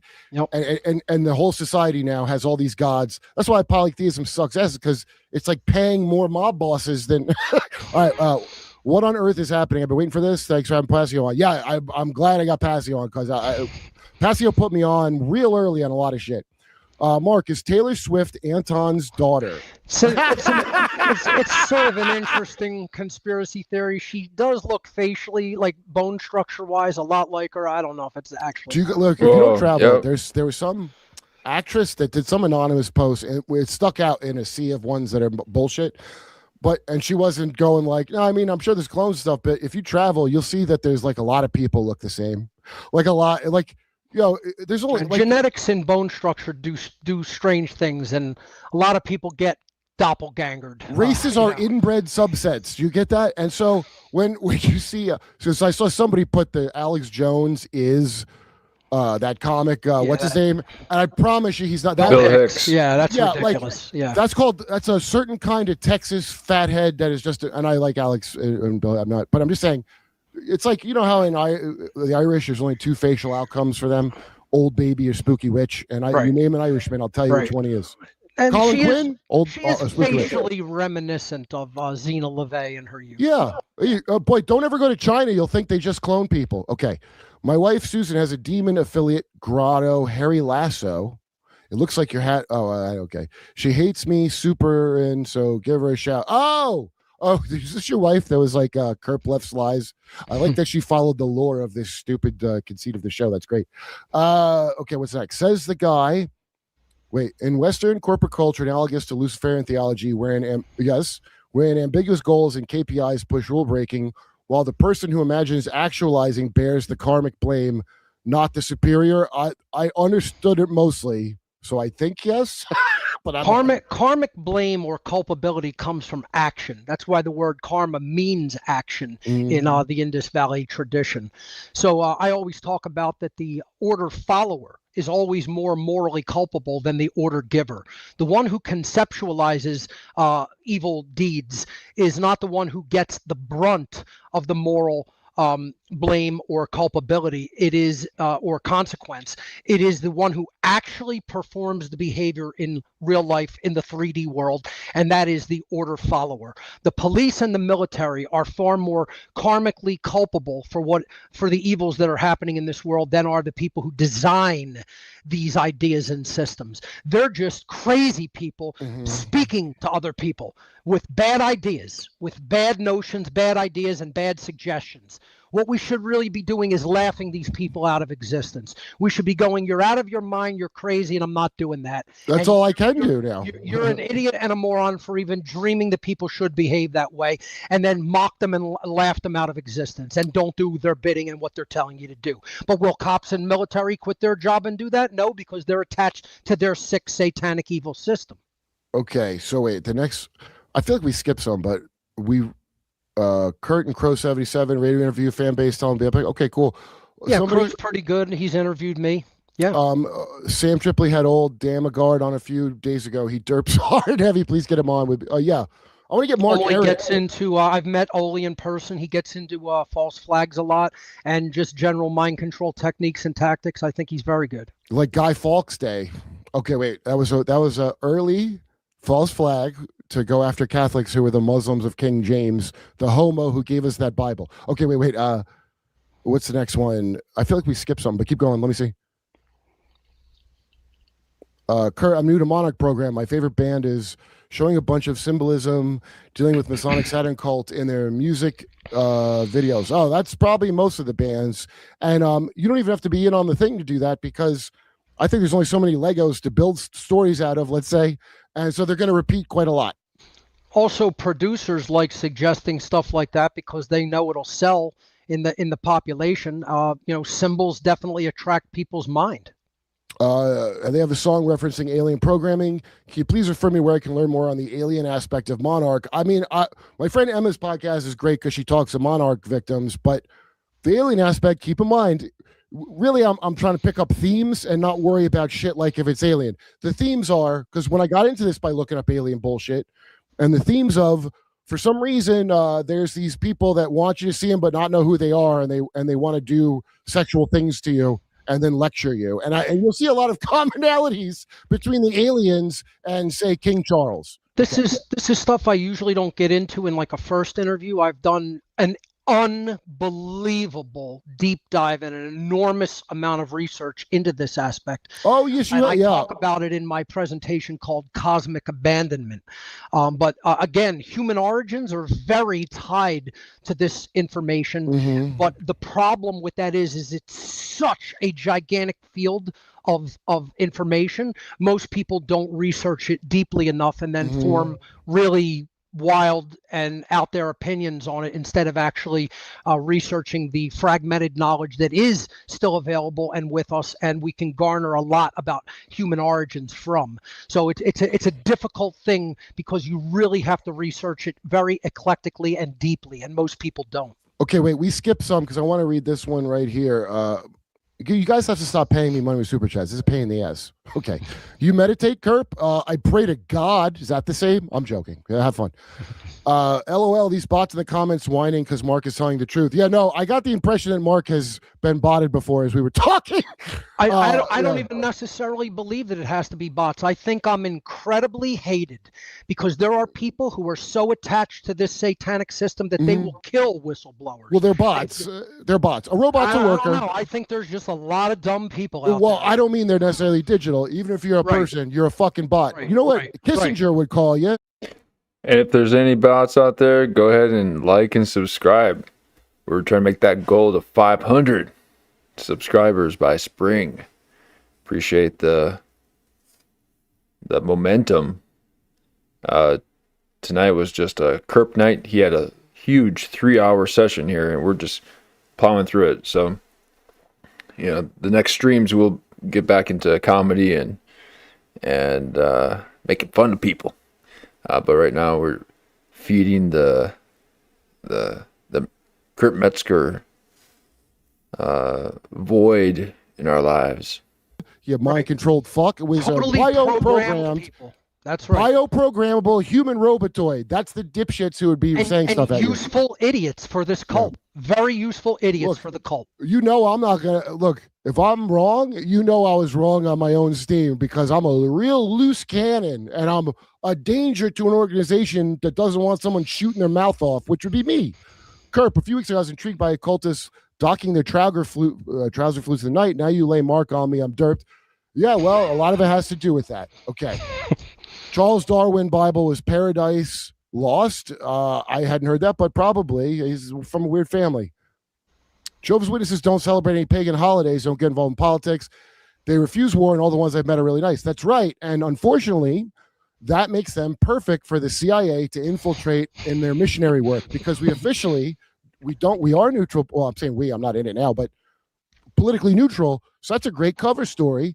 And so what'll happen is when Russia or some countries bans Jehovah's Witnesses, that trickles back to my mother as, they hate the true word of God because she would never suspect that they could be infiltrated by the CIA, who of course is going to do that. They're going to send guys to go be on Rogan's show or hang out in the club and date a waitress. They're going to do it at the cellar. They're going to do it in every walk of life. Don't ever think that they will not infiltrate every single part because they did. It's in front of you now. It doesn't mean you got to go have a Jason Bourne adventure. It just means be aware. All bow down, support divine justice. I prefer the term pincher of the loaf. Some people try to defend other gods from other pantheons. I call them evil. Most of them want human blood, not trashing Christian God. You know what? I'm going to start a show called where I go to haunted houses and like make fun of the ghosts. This is my idea. And I say laugh at whatever you want of these stupid fucking not alive thought forms. Opinion on Dan Duvall? I don't have any opinion about. Look, that's not the Mormon guy, is it? I don't know. Can you ask Mark about how Baal could have been pronounced? Bill Ball, how it's relevant today? That's a long question. If you do go back to Sumerian, Akkadian, languages, both A's would have been short and pronounced. So in the original, it would perhaps have been pronounced Baal. However, today we just truncate it and put them together and say Baal. I was saying Baal as a kid, so I was. It could be pronounced Baal with a long A as well. So that's a acceptable English pronunciation, but in the original, I would say it would be Baal. Is the Baal of Peor? Was that the master of holes, or am I misinformed on that? I have not heard that term. Yeah, well, well, master, I'm saying, but Baal, and then there's Baal Amon, and these are things are titles. Yeah, because it ultimately represented the sun or the force of light and knowledge, which they kept to themselves as dark occultists. So yeah, it was a symbol that represented not their knowledge. Maybe the whistleblower with direct experience of Satanism and a message of objective morality for 20 years is worth listening to. I don't know. I'm joking. All right, wait. Somebody said something really stupid that I want to put up, and they paid to say it, so I'm going to honor it. Let's see. Where's the thing about we were using the government's internet to talk about this? Do you see that? It was one of my favorite. They said we're talking shit on it, but now you're using the government's internet. That is some. I'm not a Luddite, and I'm very into technology because technology is going to be the mechanism by which we propagate the truth and the message of true morality and natural law. Yeah, their system does backfire, by the way. Write notes on pieces of paper, pass them to your fellow schoolmate. My buddy Barry Crimmins. So Barry Crimmins, you need technology to communicate to a wider audience, please. Anybody that doesn't understand that technology is part of the solution. That was not a real comment. They're not all okay. Well, hopefully they're trying to fuck with you. Barry Crimmins, my friend, is dead now. Who really did a lot of good for especially the kind of stuff that's in the Epstein files now. When he would talk about all the evil shit America does around the world, not helping people and killing them and enslaving them, because this is the land of the plumed serpent and nothing good. When they go, why, if you don't like it, why don't you leave then? And he go, I don't want to be a victim of its foreign policy. That's why. Okay. I'd answer that question because I'm a real American and understand true original American values and principles, and you're the one that needs to leave because I ain't going nowhere. Oh, you just Hulk Hogan the shit out of them. All right, sorry. The Thinking Colorist. Can't wait to listen to this, but trying to get in contact with you about Eric and Don Jr. going to the Hill School in Pottstown, PA, and Taylor Swift at Wincroft down the street. Oh, I'm being Soul Joel's. Go on KurpMasterComedy.com. Are you coming out to that if you're I like that place. That's why I got to hang out more. I love that place. That's a cool place. Good food, good entertainment. I'll come and tell me there, dude. Absolutely. Thinking Colorist. You can explain it to me there. Yeah, you got it. I'll be there. What's the? I would say they are not a branch of Satanism. Satanism of the Epstein cult. They're Baal worshippers. You could look at it as a sect, right? I think that's perfectly acceptable. And this is the pedophilic, and it's the it's getting people compromised. This is blackmail. This is the blackmail operation of the worldwide network of Satanism. That's how you have to look at Epstein. And he's not the only one. There's lots of other people doing really, Satan is that. Satan's the original blackmailer archetype. Or like, you're bad, see? I have this dirt on you. Hook. Yeah, get them on the hook and then get them to think, well, I'm committed to this now. Now I have to keep doing it. I mean, it's one of the most satanic things there is blackmail. I think it's the whole thing. Absolutely. The basis of it. That's an interesting way to see it. I forgive you. P.S. Next time research where you're moving to. Tender of the pincher. Well, you have to work long and hard and go through a lot of initiation to become tender of the pincher. Until I'm satisfied that your fourth eye has been properly gaped, I can't just put you in that position. Mark, you understand. This is it's the way the school works. I hear where you're coming from. Why the obsession with the legal system? Because it's legal system satanic. That's in most religions. All this, the law is a reflection of how you suck. So that's why we have a corporate system. That is the satanic system. And that's what I want to get to and wrap up with is what is Satan's system on the earth? And it is law, man's law, and government. Yeah, you're looking at it, kids. It's by the way, it said that in the Bible. I know people. I was in a weird cult. I admit it, but they got this one part right, which is when Satan hey, to Jesus, you want to have all the kingdoms of the earth? If you'll just, you don't have to eat a kid. Just bow down and say, I'm good. It's a real. The moral of that story is real easy to see if you want to see it. Yeah, don't stay attached to worldly power. That's not God's kingdom. God's kingdom lives inside of us, and it's natural law and conscience and true objective morality. All right, we've got to the last comment. I'm all thank God, because I can't believe how much I hate to make money because it's a pain in the ass. I'm not going to not read your shit if you paid. Kurp, what are marks on Gates? I think you mean not gay. Yeah, but it might have been gay. And Tavistock, Gate Kid here. Well, they called gifted and talented education something different when I went through it, and when I was recommended for it in the first grade of grade school by my first grade teacher. It was known as MG, or the mentally gifted program, MG or MGP, but we just called it MG. And I was taken into it at age 6 in the first grade and taken out of my school one day a week. My family couldn't afford to send me to a completely different school, which was actually initially recommended. I talk about this a little bit in my podcast material, where I was basically singled out of my school because I was so bored with the curriculum that I wasn't becoming disruptive, but I just wasn't paying attention. And my teacher would ask me questions, that they were covering in the book that they were going through, and I would just rattle off all the answers. Yeah, I read ahead. I was bored. She asked me questions from the last chapter of the book, and like I knew it all. And she's like, this kid's not disruptive. He's just not paying attention because he's bored and he's not challenged. So, they sent me for testing. I tested like off the charts IQ wise, like 154 IQ. That's pretty good. And they're like, we got to put this kid in a special program. They showed my mother the tuition, and she laughed out loud hilariously to them. She's like, "Are you out of your mind?" And say, "Well, the best we could do is put you in a public program one day a week, and it'll be a specialized program." And it was called. They're like, but your son's a genius. Why you wouldn't pay this money for your genius kid? Do you not love your kid? He's a genius.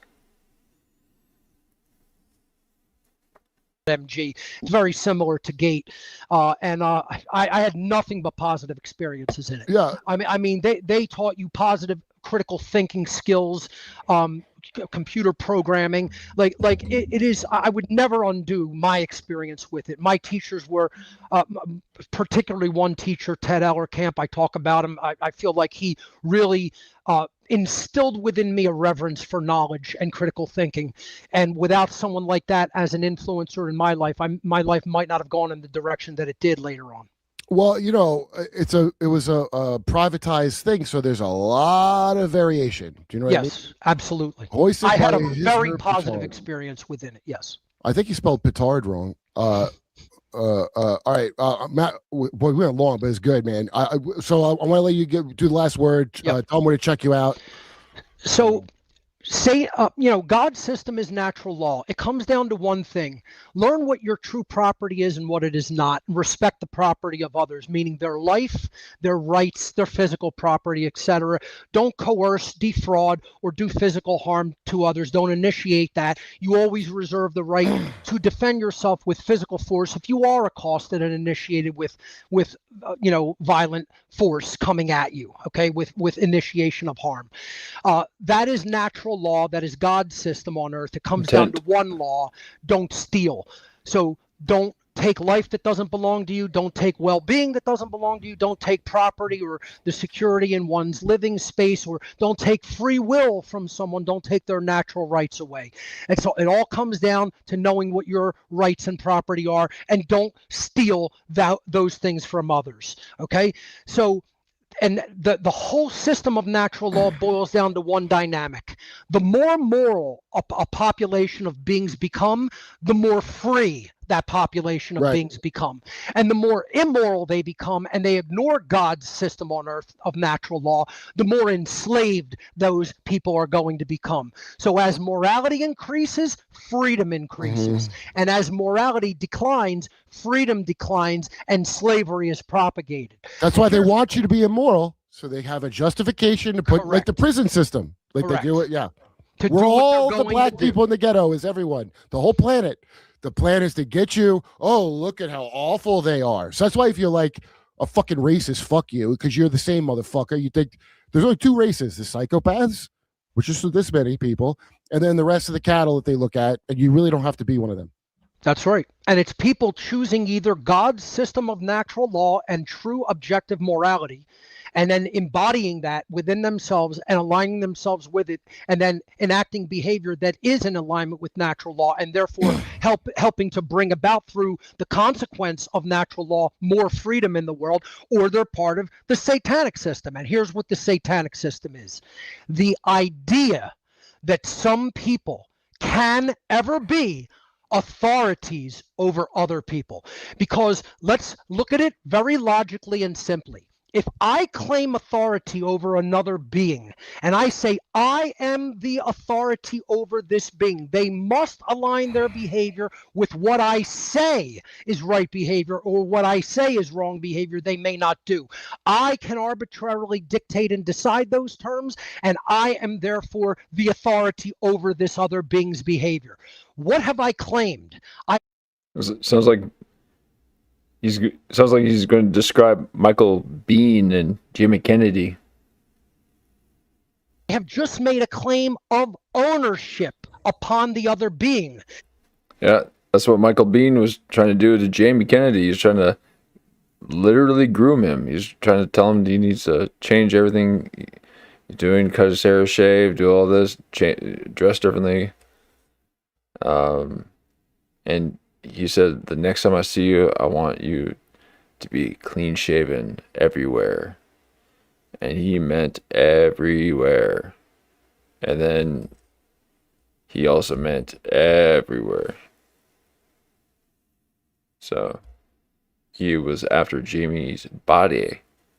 Anybody who claims to be an authority over another being is claiming ownership of that other being.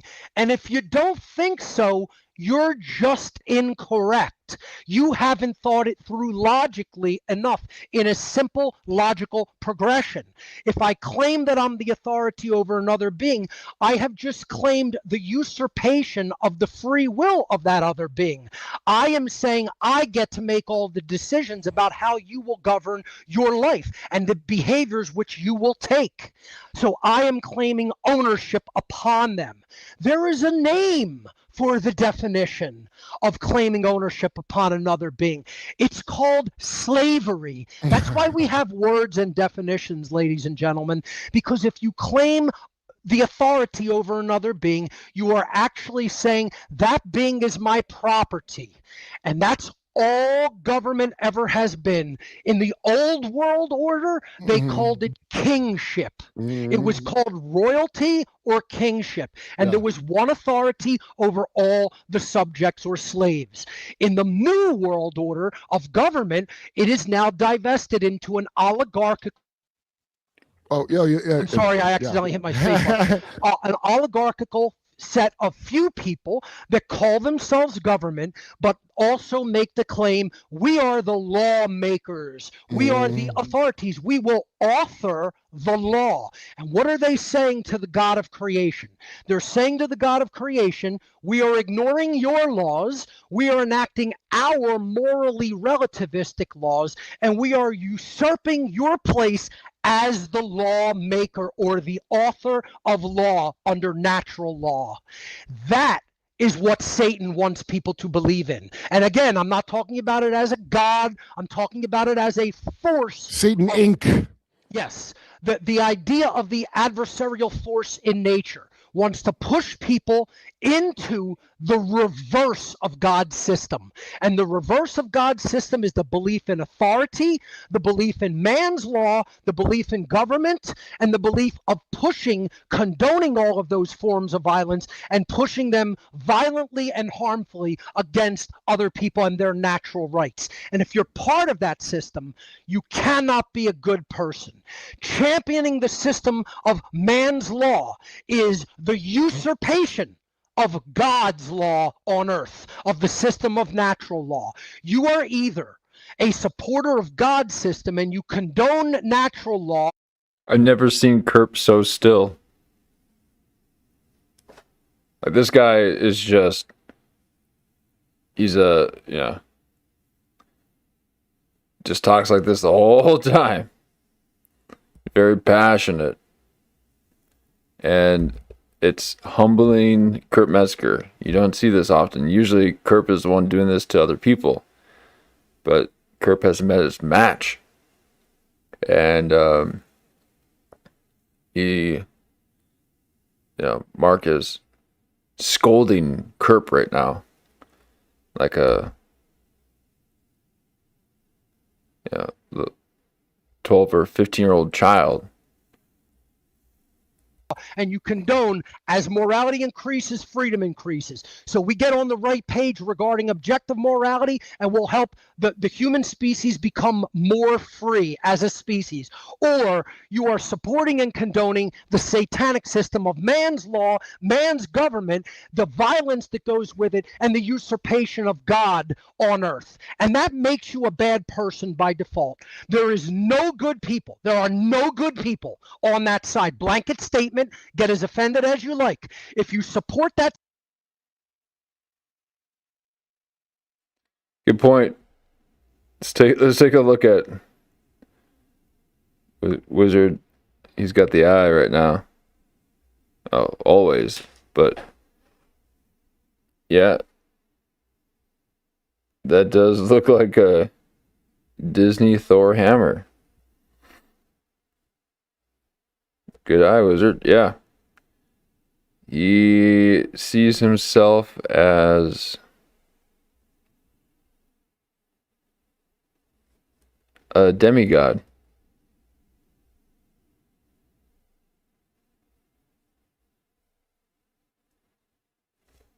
Satanic system, you're a bad person. Well, you know, by the way, guys, by the way, well said, by the way, but you know, the thing of treating your neighbor as yourself, the big trick that Satan Inc., a division of Baal Kurp, does to you. It actually says love. Love that neighbor.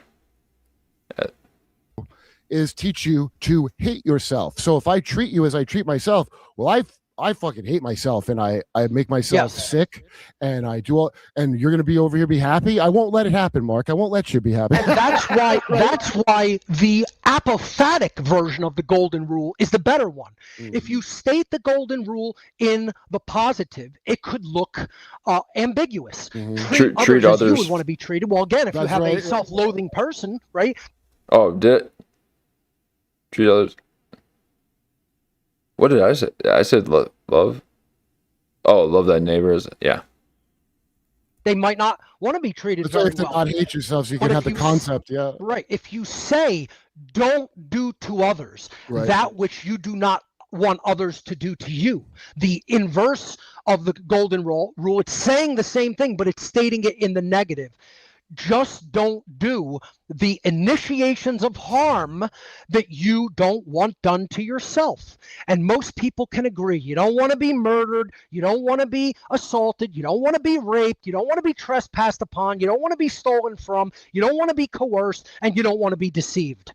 Don't do those things to others. Don't steal from others. Learn what your property boundaries are. Learn what others are. And just treat people with the respect that you want to be treated with. And then we'll become truly objectively moral, and we'll align our behavior to God's system of morality on earth, and we'll become free people and not slaves. We do the inverse, and we keep trying to condone man's law, government, coercion, and the coercion of other people in their natural rights. Don Rowe doctrine. Expect slavery. Expect slavery. That's all you're going to get from that satanic system, because that's all it wants to create. Well, Mark, I mean, that sounds well and good for you, but I have experienced the initiation of trauma, and now I want to inflict it on other people. All right, thank you, brother. Thank you so much for coming on. I really appreciate it. For more of my work, just check out my website. It's been there the whole show, whatonearthishappening.com. All my information is all there, free of charge. And if you want to support it, I do have a gifts area. You could go there and support my work by getting physical copies of what is already out there for free. All right, thanks, guys. You all. Cool. Well, there it is. That is, we just powered through nearly a 3-hour Kurp Metzger. Usually we'll take 3 hours just on an hour. But I saw that nearly 3 hours, and I'm just like, let's just get through it. But thankfully, and I can see why it's 3 hours, Mark just kind of powered through it for us. And he is a tour de force in the dialectics. And I have to check him out.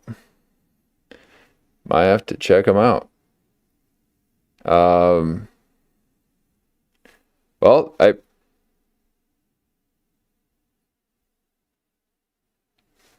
would say I learned a bit. learn a bit about all Satanism and its greedy hands into the system.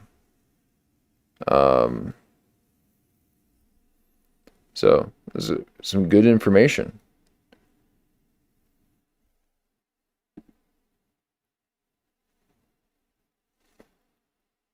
And we got more in the pipeline here. We'll take a look at over the next few days here, and we got a lot to go through. We'll get back to comedy. We took a little music break with Baby Keem, and we had to get this Metzger out of the way. He gave us, I think, like 6 in 10 days. So thank you. And thank you guys. Thank you guys for hanging out and going along the what is Satanism ride with me. And we'll be back tomorrow. Or let's just say the next time we're back, we got a lot to go over. If there's anything in particular that you would like to go over, send it to clipvirgin@gmail.com, and I'll take a look and we can put it on the watch later list. This is our watch later series where we take a look at some of these compilation comedy content creators and podcasts and stand-up comedians, and we ask ourselves, where did it all go wrong? Where did it all go wrong?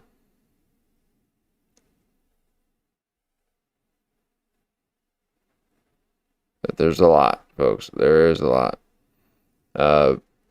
Appreciate it, and again, thank you for the subs and the likes, and we'll hit this again, and I hope you join us.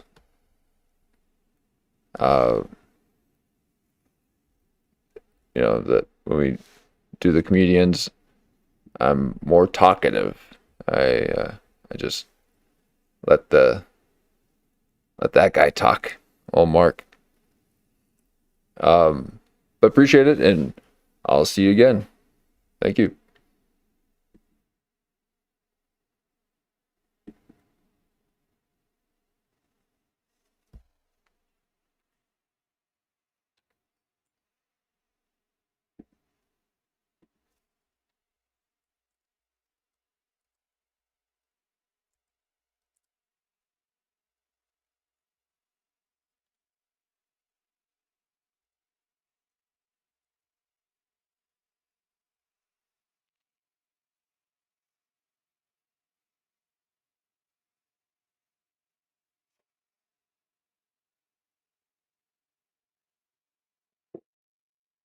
Jimmy Kennedy.